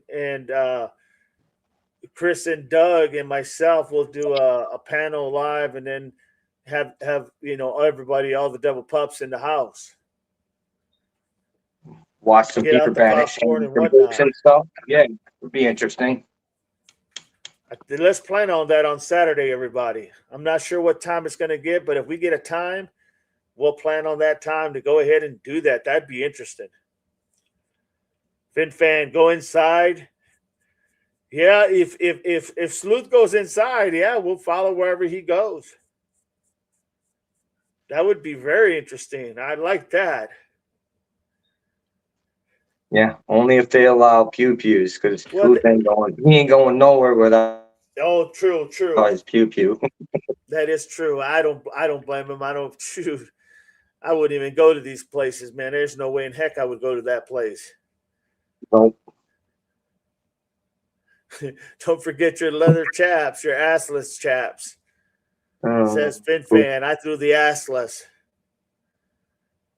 April, Fin Fan. This is a ball. Nanos with ball gag getting spanked by Mojito. With a diaper on? With the diaper on. Oh, my Lord. Oh, man. Could you imagine if Alex went there? That'd be funny. That would be hilarious. Not saying he would, but I'm just saying. I don't know, man. That would be funny as well. Carol, DD. Yeah, you can't talk about the assless chaps without laughing, man. It's just unbelievable. Go Mojitas. Hey, see if he is advertising. Go to Mojitas. Go to Mojito's page. I will. I do have his page. I can go to it and see when it starts. And then we'll go ahead and we'll ride along. He didn't say diapers. Maybe the mutilator will be there too. You never know.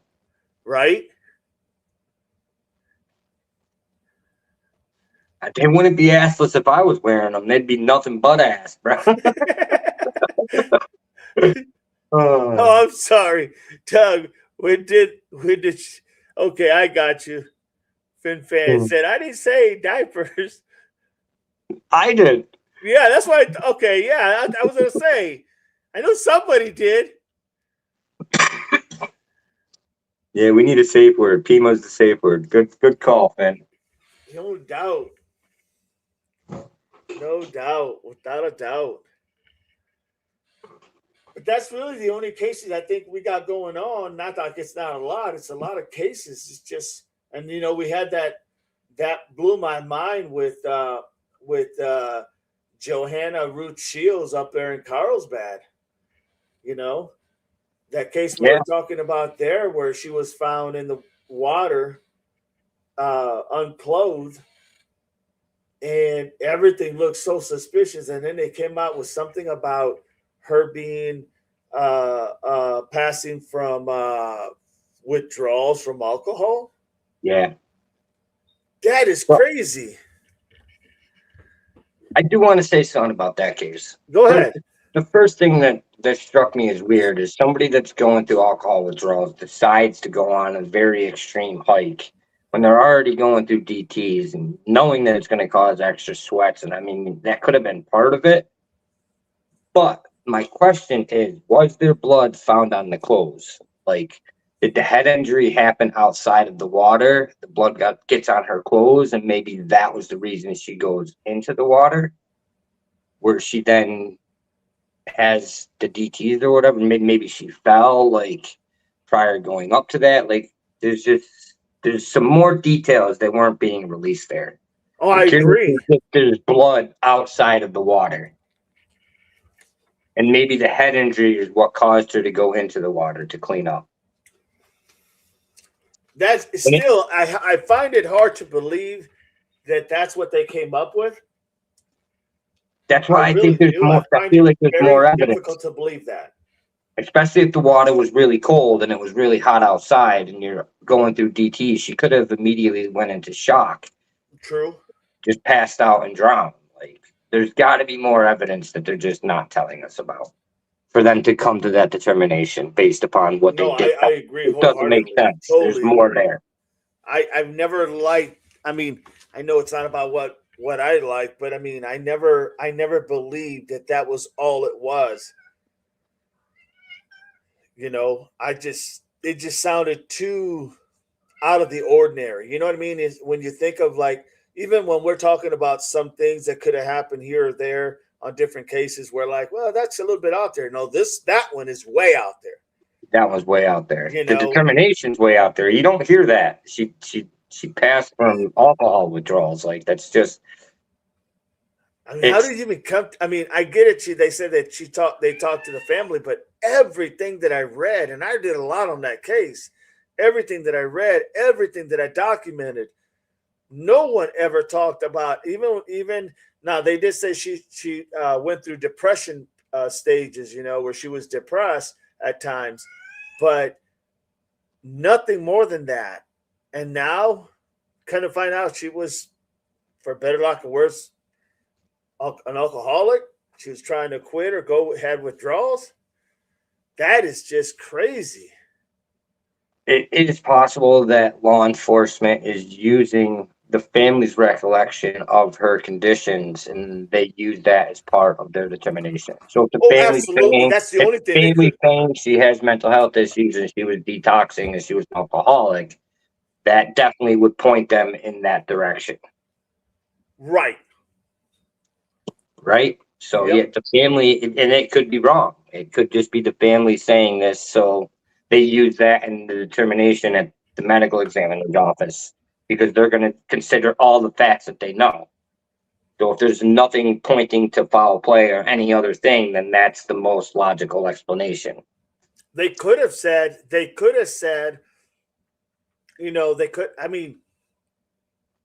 idea that the family could have come out and said something, because once again, everybody talked about how she was such a nice person. She inspired a lot of people. she was working as a spokesperson for the better lack of words, the skateboarding, not just the community, but the skateboarding evolve skateboarding. She was like the sponsor of that. I just didn't see that coming, man. When Chris told me, I was shocked. Yeah. The other thing that stuck out to me was the guy sitting on the side crying. Like, if that was your friend or even just don't you think you would have went in and pulled her out and tried CPR and tried to say, it's not like she was in there for hours. It was a matter of minutes. Like, Without a doubt. That struck me as very weird that he just left her in the water and sat on the beach and started crying. Like, April said the head injury and the friend with her has me suspicious, right? I mean, I said that from the beginning. Like, I get it a lot. Some were saying, well, maybe he was just frozen shock, but I I get that. And that's a very good possibility. But when you're the only one there, and then doesn't appear to do anything to help her. And I only say that because didn't say anything about him trying to help her. She was still in the water, so he didn't try to help her. Yeah, and then the Ikers that come along, and they ask him, and then he tells them what he said, and none of it was really garbled. You know what I mean? It was really like a mesh of a lot of nonsense. It didn't really make any sense. We're going, and I'm going to the restroom, and she's going to go down to the riverbed to go ahead and wash up, and then we get separated. Well, you weren't separated because you knew where you guys were at, so it wasn't no separation to it. It was just the little things, the little details that I was like, and like I said, maybe he was in shock. I don't know, but I just think there was. Once again, I don't want to be a conspiracy and not go with what law enforcement is saying, but in the same token, I have to ask that question, like, really? Like, is that really what happened? So, I don't know, man. Yeah. I think this could have been a case where the family's recollection and comments actually helped the perpetrator get away if there was foul play involved. Right. You know what I mean? Inadvertently, they had a version of events that they told, and like I said at the end, he took that in consideration. It could have been the thing that let this guy walk free if there was any foul play. Right. Very true. Very true. Very well said. Annie, yes, Doug, you do great. Well, that's why he's on the panel. That's why he's a part of the Three Amigos. Part of the Three Amigos. Doug, myself, and Chris. Barney, he head wounds bleed a lot. He may have thought there wasn't a chance of saving. It's possible. I mean, I don't want to make it seem like he should have done more. I don't want to make it seem like, playing armchair quarterback, because I get it. I understand that some people just we're not all the same. And I totally understand that. But God, it just makes you wonder sometimes, like, He didn't even try though, dog. And he wouldn't have seen the head wound because it was on her forehead and she was face down. So he wouldn't even have seen the head wound. And the fact that he didn't try, she left her in the water. So that's a red flag to me. I can't get past that part.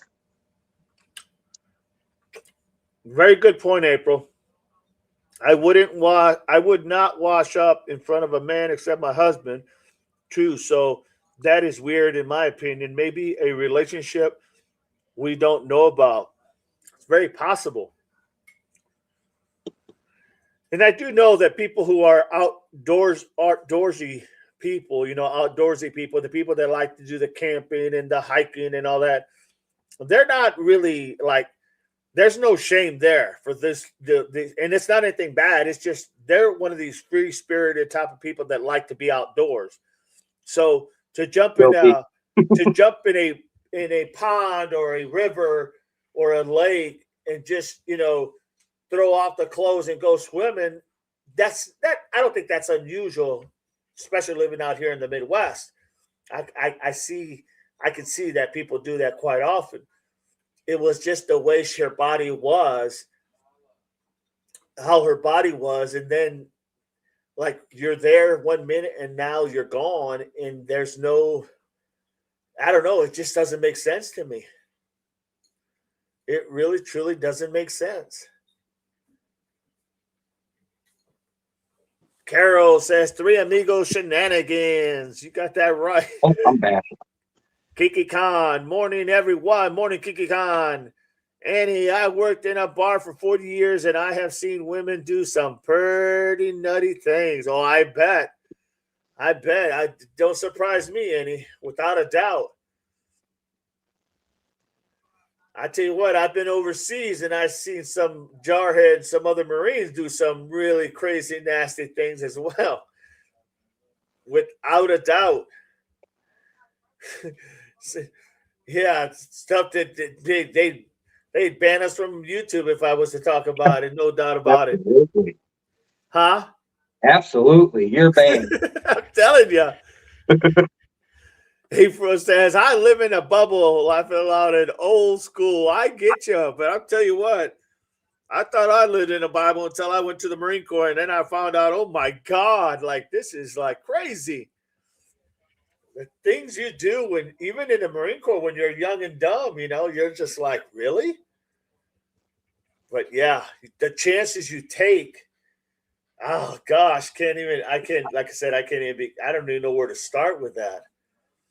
Carol says, me too, April, laughing out loud. I mean, it's just crazy. It's nuts. I'm one of them outdoorsy people. That's me, camping. Yeah, hiking. outdoorsy people, like I said, my brother was like, he was very outdoorsy.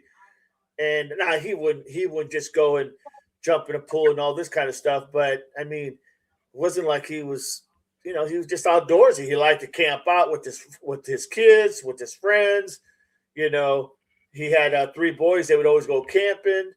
Yeah.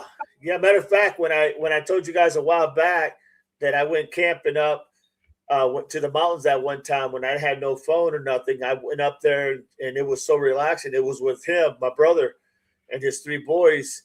Actually, and my oldest daughter at the time was with us, and she was about, I want to say about 7 or 8, and she went with us, because they were all about the same age bracket as his boys. And we went up there to the Shenandoah Mountains. Oh, my God. It was the greatest week I ever spent. A whole week out there, awesome eating over open stove and open fire, cooking eggs, open fire and bacon and all that good trash, and taking hikes. And I tell you what, it was so peaceful. This is before the Apple iPhones and all that. We just barely got the flip phones, Yeah. The flip phones was a thing of the future, the flip phones with who made those? Casio and the Nokias. Well, the Nokia, yeah. Best phone ever made. Them things were indestructible. Oh my God. And I tell you, you couldn't get no signal out there anyway. You had to go down to the bottom of the hill, which was it was way down there, and you couldn't walk it. You had to take a car. That's how far it was. And then at the bottom, they had a phone booth. You had to use literally a phone booth, the dial phone booth. Yeah. So, but that was the best piece I ever had. I'll be honest. Went there and just kind of forgot about everything. Yeah, I try to do it every year. It's so relaxing. I thought I was going to hate it. I loved it. You hated that first, but then once you get used to it, it's like, oh my God, I've been missing this. Yeah. No doubt. I tried it with my kids one time, the kids and my wife, and we went out. It was the most horriblest time ever. Yeah, with kids wanted they were like, Dad, can we go home? Can we go home? I was like, are you kidding me? Are we there? Yeah. And then on one occasion, we tried it like two different times. And on one occasion, it started to rain, and we were at one of those KOAs. Oh, yeah. Oh, my God. The rain can really do it. Put up the tent, put up like where we're going to be at. Then, like an hour later, it started pouring rain. I kid you not. It started pouring rain. We packed the shit up, put it back in, took off. We went back home. We were like, screw this. So, yeah, wasn't much of a camping with my family, but with his boys, they were all outdoorsy people too. So with them, it was a little different, and we did have a great time. I got a little story for everybody. Go ahead, So, let's hear it. so last year, I work on other cases. Like there's this old local case. This girl named Lynn Burdick. She disappeared in 1982. So I was just going along the pathway of where she was taken to where this car was found, and I stopped at this one place, like just searching around, and I actually found bones last year that I still believe was human that I brought to the state police, and I'm waiting to hear back from them. So it'd be cool if I was able to actually help figure out some of these cases. Right. Lynn's the one that got me addicted to true crime in the beginning. But yeah, it was pretty interesting. I do it all the time. I go out looking and searching, and I literally found a bone last year. Oh Looked like wow, a human hip bone. So I'm just waiting. that would be awesome. Way off topic, but it's just a cool story I like to No, tell. I think it's awesome. That's me. I'm always in the woods, and See, pretty interesting. I'm one of those who love just going and looking for like arrowheads or being I get into that unknown, right, where you don't know where something's at and you're just kind of trying to figure it out. And Exactly. I've loved that. I've always loved that. Looking for That's what. wild mushrooms and stuff. I'm a Yeah, mushroom yeah. guy, so I've always been fascinated with the sky, the stars. Been fascinated, especially now with the James Webb Telescope. The pictures that are out there, the universe. I just find that so amazing. Underwater pictures, photos. I just find it so amazing. So when I go out, every now and then, I used to have one of the metal detector deals. And man, I tell you what, I used to go out there and see what I could find and whatnot. Found a little bit of things, nothing of any significant. But then my knees started killing me, man. And I thought, oh God, there's a lot of work to this shit. yeah, there is. Now I got to get back. Yeah. And then I was like, oh my God, my knees, every time I go down to have to dig a hole or something. And then I'm like, and then it all for a bottle cap or a damn, those old little beer caps that they had the little snaps on the top. People would tear them off. Oh yeah, and I'd find those, and I'd be like, "Are you kidding me?" freaking paint. Then it got to the point where I was just like, "Okay, this ain't gonna fly because I can't be the digger and the locator. I gotta have somebody with me." And then it's like, screw this shit. But I really like that kind of stuff. I've always liked that kind of stuff.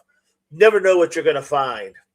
Yeah, exactly. And I prefer to be by myself when I go. Oh yeah, me I too. usually go solo in the woods. All by my. I've ran into bears in the woods like multiple times. I've seen bears as well in the woods.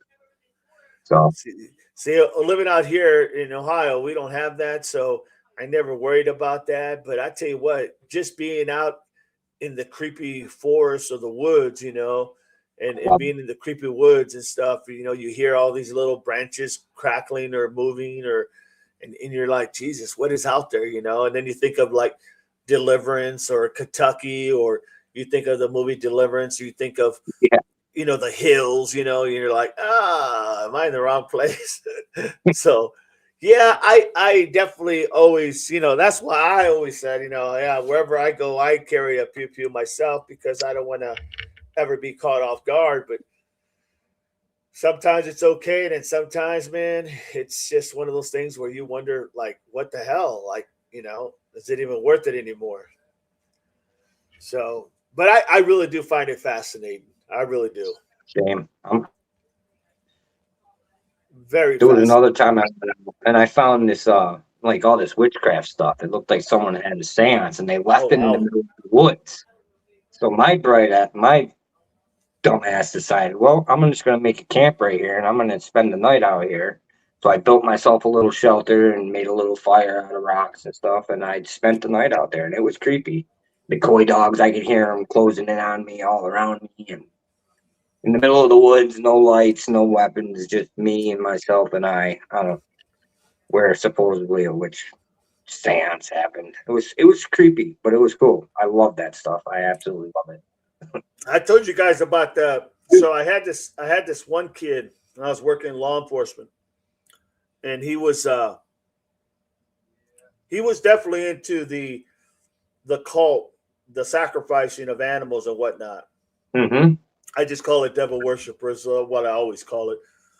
And so I'm patrolling one night, and I think I told you guys this. I'm not sure, but I'm patrolling, and I come up to this spot in town where it's pitch dark and there's no poles, light poles, so it's like pitch dark. And out there, we would stop people if they were walking by themselves or out and about, and we'd say, "Hey, what's going on? Need any help? No. Okay, where are you coming from?" Because we always had a lot of string of little robberies here, little breaking into businesses here, and so we'd always try to document who we saw out walking, so that we knew who to come back and ask for if something got broken into around that time. Right.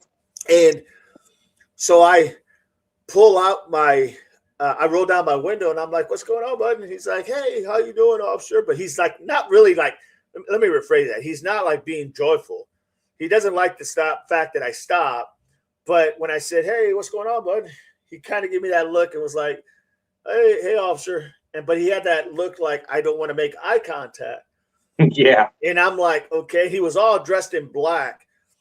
And so I'm sitting in the car with my window down and I'm looking at him and I'm like, "So what's going on? What's your name?" And he does now. He's starting to get really like cross, like I am right now, crossing his hands, his arms, Very almost defensive. like in a defensive posture. And I'm like, "What's going on?" And he's like, and then he just, you can just tell something's not right with him. We get into a conversation. And I find out that he is a stepson of one of the lieutenants who work in our department, okay, or used to work in our department, one of his stepsons. And I'm like, that he had just retired when I had come on. And I was like, "Oh, okay, cool, And then we start talking. And then I start asking him, like, don't ask me why. Do not ask me why. But I started bringing up, because I felt really uncomfortable. So I started bringing up, I'll just tell you straight out, I started bringing up God, because I was like, this guy's making me feel really something. And I had this little sense like something's not right. Right. And so I started bringing up the word God. And every time I would, he'd snap his head like, I'm talking like quickly, like snap, like almost like a snap. You have to understand in Christianity, you have to understand that when, there's certain signs, and I can't go into details, but there's certain signs that you can tell somebody is definitely going through something demonic. And so I would say something and his head would, when I say snap, I mean snap. And he'd look at me and then he'd hurry up and turn away. And then if I said like, and then I started getting to the point where I was like, God loves you, right? I started, because I was like, man, this guy is making me very uncomfortable. And he snaps again.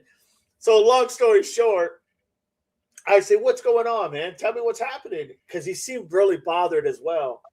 Long story short, he gets into the conversation, middle of the night, underneath no lights, in the dark. And he starts talking about him and his friends, that he can't say what they're doing, because if he does, they're going to end up, unaliving him and blah, blah, blah. And now I've really got my attention. So now my hands go one on my gun or my pew pew. And I'm just kind of like getting more into like, oh God, what if this guy tries to like, reach in and grab me or something? So I'm like, get away from my door. So I get out of the car so that I'm more like I can defend myself. And then we start talking some more. Long story short, the whole moral of the story was It was creepy. And the only thing that really made me feel safe is that, and this is going to sound so weird to you, but you ask any officer, and I'm sure they'll tell you the exact same thing. The only thing that kept me safe, believe it or not, was the fact that I knew that I was the officer. I was law enforcement. I had to keep control of the situation. I had to take control of the situation. In other words, it's not so much the officer. I don't want you guys to misunderstand that. It was the fact that when you are an officer, no matter what you face, good, bad, or evil, doesn't matter. You have to control the situation. Otherwise, what happens is that it controls you, okay, mentally. And so in my mind, I'm thinking, oh God, like, but then it just, I started getting that, start talking about the good things, the godly things. And long story short, he was telling me a lot of stuff about different things that they were sacrificing and he couldn't say because then they would unalive him. And long story short, at the end of about an hour, it was like, all right, well, you sure you don't need a ride? He was like, no. And I'm like, okay, well, you take care, and this and that. I wrote your name down just so I know where you were at in case something happens. No problem, But it didn't start out like that. And those are one of the few times that I literally was taken back a little bit because of the darkness of this individual. I've never met this individual, even though his dad was a lieutenant and had retired from the department that I was working in at that time. His dad had retired, and I knew of his dad because his dad was only there for about a week when I came in, and then he retired. So it's not like I really knew him very well, but I knew of his dad, but I never seen this kid before in my life. So the scariness and stuff that, and that's what I try to tell people when they ask me, like, are you ever afraid? Yeah, I've been in a lot of situations where I have been terrified, not terrified, but been afraid. And the only thing that I had to tell myself was, you can't be afraid. You're law enforcement. If you're, and it's not so bad. Don't get me wrong. It's not afraid as in you want to ball up in a little ball. I'm not talking about that afraid. I'm talking about you cannot show any fear because you are the one that everybody's expecting to have everything under control. Even though we all know you're just another human being and you can't have everything under control, in your thought as an officer, you have to control the situation at all costs, especially if it starts to go sideways, no matter what you do. And so I always would go back to that, and then of course I would always look at scriptures dealing with, the authority that God gives, the laws of the land and the whole 9 yards. And I would try to understand why I felt so confident. And it was because I knew that at the end of the day, I had to be the one that couldn't show that fear, even though maybe inside I had it, I couldn't show it. I had to be above that. So, and that was the only time, that wasn't the only time that I dealt with the satanic type of things. That was one of the few times that I dealt with it's like the perfect scenario. You're on a back road, literally, you're under this pole with there's no light and there's no lights anywhere and it's pitch dark and you're talking about sacrificing things, Right. It's just like you couldn't get a better scripted. But no, don't get me wrong. It's not like I think that badge protects me, and it's not like I think that being a cop is like, oh, I'm a cop, so I have to. No, it's not like that. It's more like you know what you're getting into when you become in law enforcement. And when things go wrong, people expect you to go ahead and have things under control. So when you're out in a call and you're dealing with an irate person, you can't back down no matter what, because at the end of the day, you have to have it under control, and I mean, there's been times when I've dealt with people that were a lot bigger sounded mean, just got out of prison, and I'd be talking to these people because we'd have a domestic or something encounter. And I'd always tell that individual, I mean, this happened numerous times. I'd always tell them, look, one way or the other, you're going to jail. I don't know how, but you're going to jail. Hmm. You know, and that old saying, you know, we can either do this the hard way or we can do it the easy way. I really meant that. Like, I'll probably get the snot beat out of me, but one way you're still going to jail. You're going to end up in jail. Right. And I had so many times like that. But most of the time, a lot of it, you had to learn how to communicate even with the other people. You had to learn how to communicate with the bad guys, or in this case, the people that you encounter, because that is your role, right? I mean, everything cops do is always on a negative content for the most part, right? It's not, I mean, most of the time when you see an officer that's going to go to a call, it's not going to be, hey, we wanted to give you a cupcake, right? It's going to be, hey, something's wrong. You follow me? Yeah. Firemen is a little different. Firemen, you're always going to a call. You're always going to either help someone, put out a fire. They love you. They want you there because they love firemen. They always get all the love and support. But cops, it's a different ballgame. Right. They love you when they need you. They can't stand you when you give them a ticket. And, you know, it's just crazy. But I tell you what, man, I really love all of my career and everything I did in law enforcement. And like I said, I've climbed to the highest level of what I've always wanted to achieve, which was being a chief. I climbed to the highest level, and I saw what that was all about, and a lot of politics. And, you know, I can say that I reached a lot of my goals that I wanted to in life. Not all of them, but several of them. And I can honestly say that when I tell my kids and I tell my wife and I tell people that I'm talking to, if I died tomorrow, I lived a good life. I really mean that. I did a lot of the things that I wanted to do. I did a lot of things that I never thought I would do. And I'm still here. So I thank God for that. But yeah, just a little story. I got a question for you about Yeah. that. You said that you felt protected because you were a law enforcement agent with a gun. Don't you think that you were also protected from your faith and your light in that Absolutely. Absolutely. just as much as the pew pew? I feel like you talking about God was actually more protecting of you than that gun was. Absolutely. In that situation with that person. Without a doubt, yes.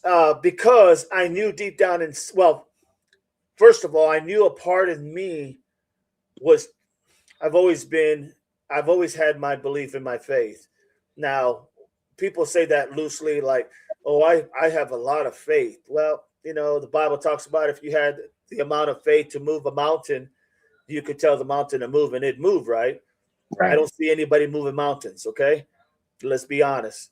I don't think that was the parable that was trying to be taught. I think what they were saying was you always can gain more and be more stronger in your faith, because once you be complacent and you think you have what you consider enough faith, it's nowhere near enough, because once again, you're not moving mountains. Okay. So in my take, I've always believed my faith was what got me through a lot of things in law enforcement. That went without saying for me. However, the other part to it, it wasn't so much the gun. Make no mistake. It wasn't even the gun, to be honest. It wasn't the gun. It was the fact that when you had that badge on, you had to make sure everything was going to be okay. At whatever scene you were at whatever call you were at whatever you were dealing with, people are looking for you to be the answer to make sure nothing goes wrong. You know, if a cop shows up at a call, this cop is not looking at other people to take over the situation. They're taking the situation over. They have no choice. That's their job. Right. So for me, it was always, at the end of the day, being an officer to me meant I had to do everything I could to make sure everything went okay in a situation. Now, you bring up a good point about the faith. That goes without saying. Everything I've ever done, I've always put my Lord and Savior, my God, in the front.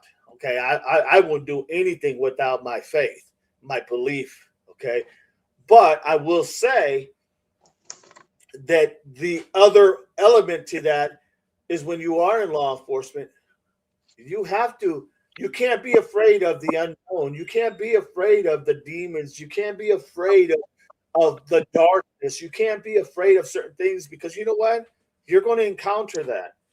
You're going to encounter it, and you can't be afraid of it. You have to almost rise to the occasion to be above it. And so for me, that's what I always looked at when I went to a call on anything that dealt with any type of realm. You know what I'm saying? Of the unknown. You know, I could go into a house and see, the pentagrams, the circle of Satan and the whole 9 yards in their home, and I knew I would, and I could feel it, and I could feel it, and when I'd walk in to have to talk to somebody or something, and I could sense it in my body, like this is not a welcoming place, Right. but I could not show that it wasn't welcoming. I couldn't show that because then I would show my fear. You follow me? So then I have to tell myself, you're the guy, you're the law guy. You have to make sure that nothing goes wrong. Make sure you're on top of it. And all this is running within seconds in your head. It's not like this is happening in long time span. This is all these thoughts are going through your head and you're remembering who has to be control of the situation. And that's what I do. So that's what I did. It always worked for me. Never had a problem. And so now, that's how I roll. But you're right. It's always my faith that pulls me through without a doubt. I just don't always say that because I'm in a habit now where I know how I grew up. So I'm in a habit now of that goes without saying for me. Right. And then here we're talking to people that we know only online. And so I forget sometimes that they don't know me. You guys know me, but you don't really know me. So therefore, that's why I ask. Yeah. I think that's one of your traits that made you a good officer and protected you. Look, man. That you had to pull your gun but never had to use it. Like, you can't just not look at that because that's part of you, and that's what kept you grounded as a police officer. That's the thing. When it comes down to doing the right thing, you have to try to do the right thing every time. There's no room for error.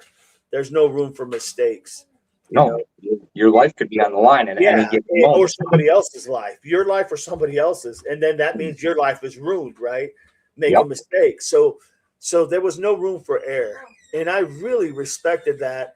And I knew that. And some people, that's why everybody's not a cop. Everybody's not in law enforcement because some people just, it's too much. And I'm not telling you that it's not a lot because it is. It's a lot of pressure. Yes, you have a holster, a gun, a pew, you have a baton, you have your mace, you have your tools that you have that are lesser, lighter tools other than your pew, right? That you escalate to a certain force, right? The 4 has to meet the justification for, right? Mm-hmm. So you have all these things. That doesn't not what save you. I'll be honest, that the big thing that saves you is knowing how to talk to people and knowing how to communicate and how to break it down. That's the biggest thing. Here's the thing. You never want to pull your weapon. You always want to de-escalate it as best as possible. That has to be your last thing. And believe me, there was times when I said, man, I think I could be justified, but you know what?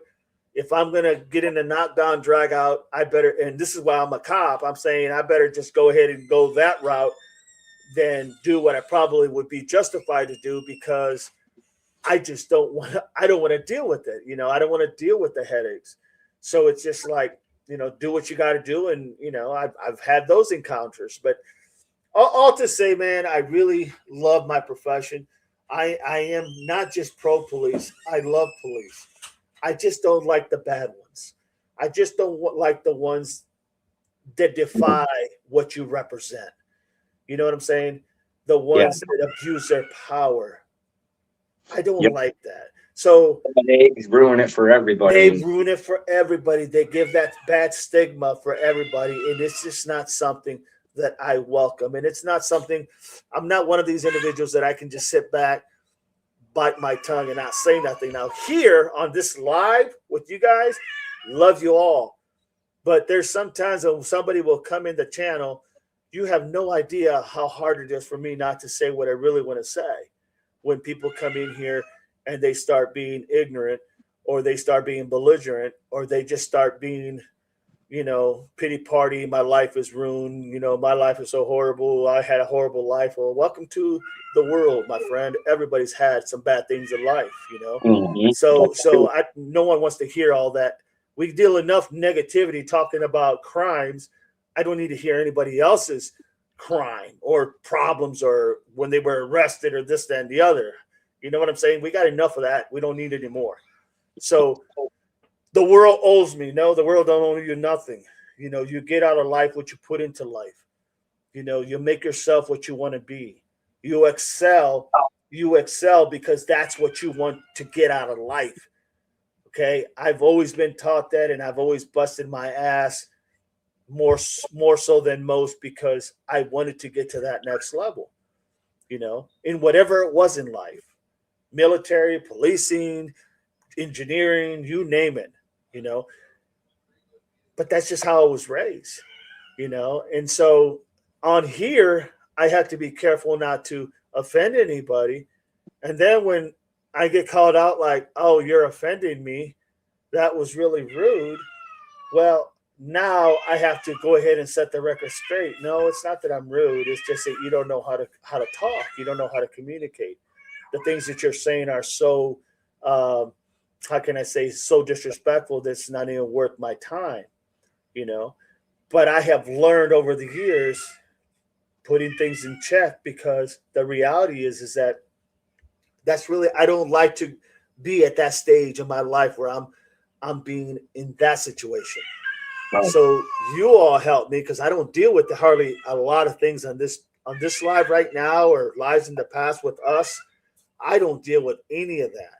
And that's why I love the channel, because the people we got are very respectful. They're very thoughtful. There'll be one of the two dumbasses that come along, no doubt about it. There always is one of the two dumbasses. But, short of that, everybody, and you all know who you are. You guys are amazing, and I love it, and I enjoy it, and I enjoy the channel, and I enjoy the conversations. More, you guys will find out more about me later as we get to know each other even more and talk and BS and have a good time and just do what we do. You guys are gonna get to find out a lot about who this guy is.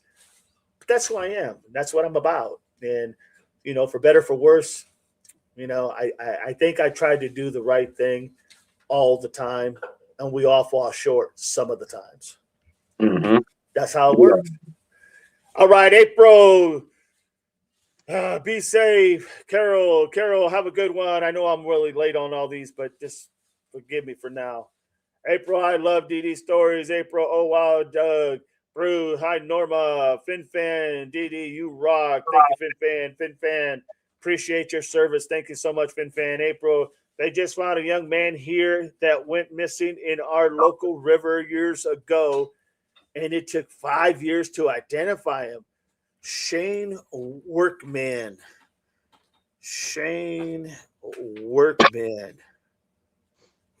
Was he like someone, April, that was he someone that did they say how did he become unalive by drowning or anything?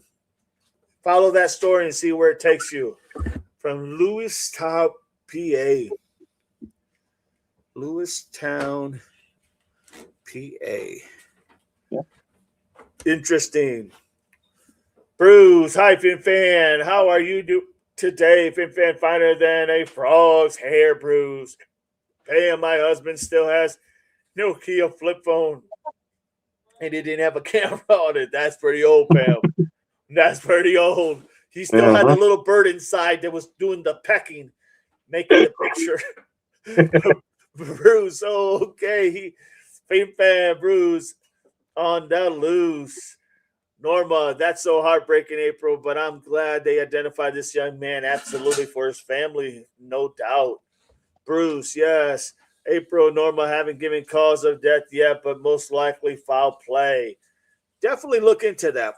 I will look into that one and the one Doug had earlier, Janiyah McMichael.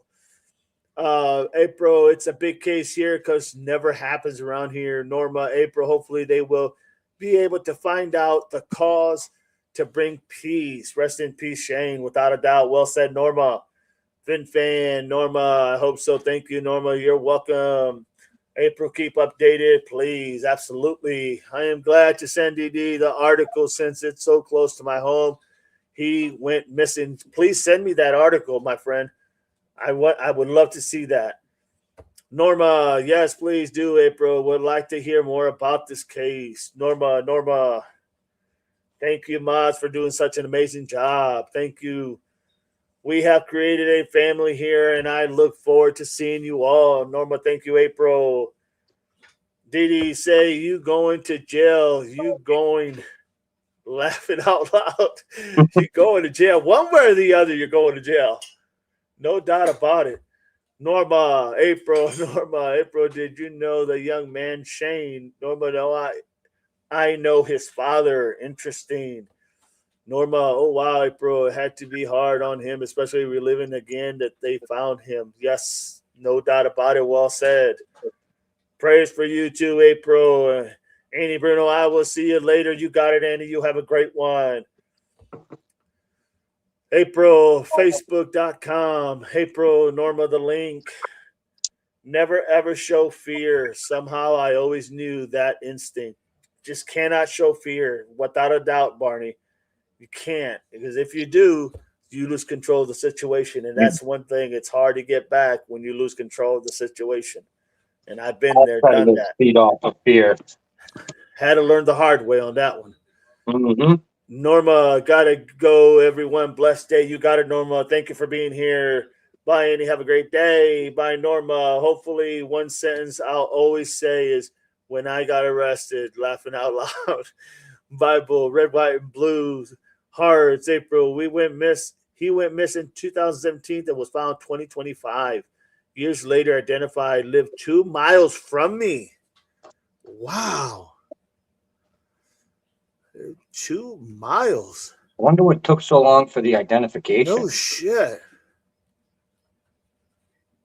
Wow. Yeah, that's Send crazy. me that article because I want to look at those two. I want to look at that one there, and I want to look at Shane Workman from Lewiston, PA, and Janice McMichael from Gary, Indiana. So with that, everybody, thank you so much for spending some time with us. I'm going to be going to do some mowing that I got to get done. I'm going to try to be back by 5. I'll see you guys at 5. Appreciate you all. Thank you. Thank you so much for helping me out through today.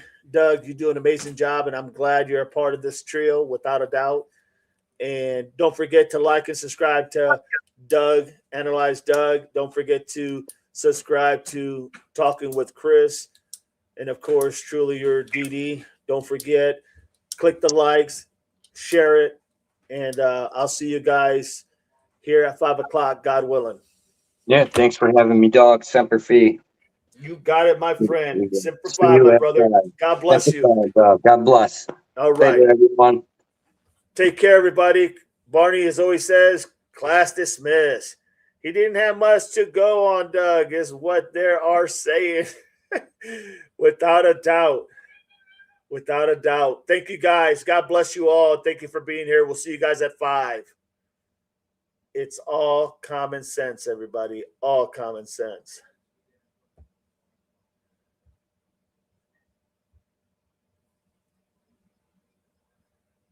You got it, Bible. Right back at you, my brother or my sister. Thank you, my sister. Appreciate that, Bible. Had to remember that one.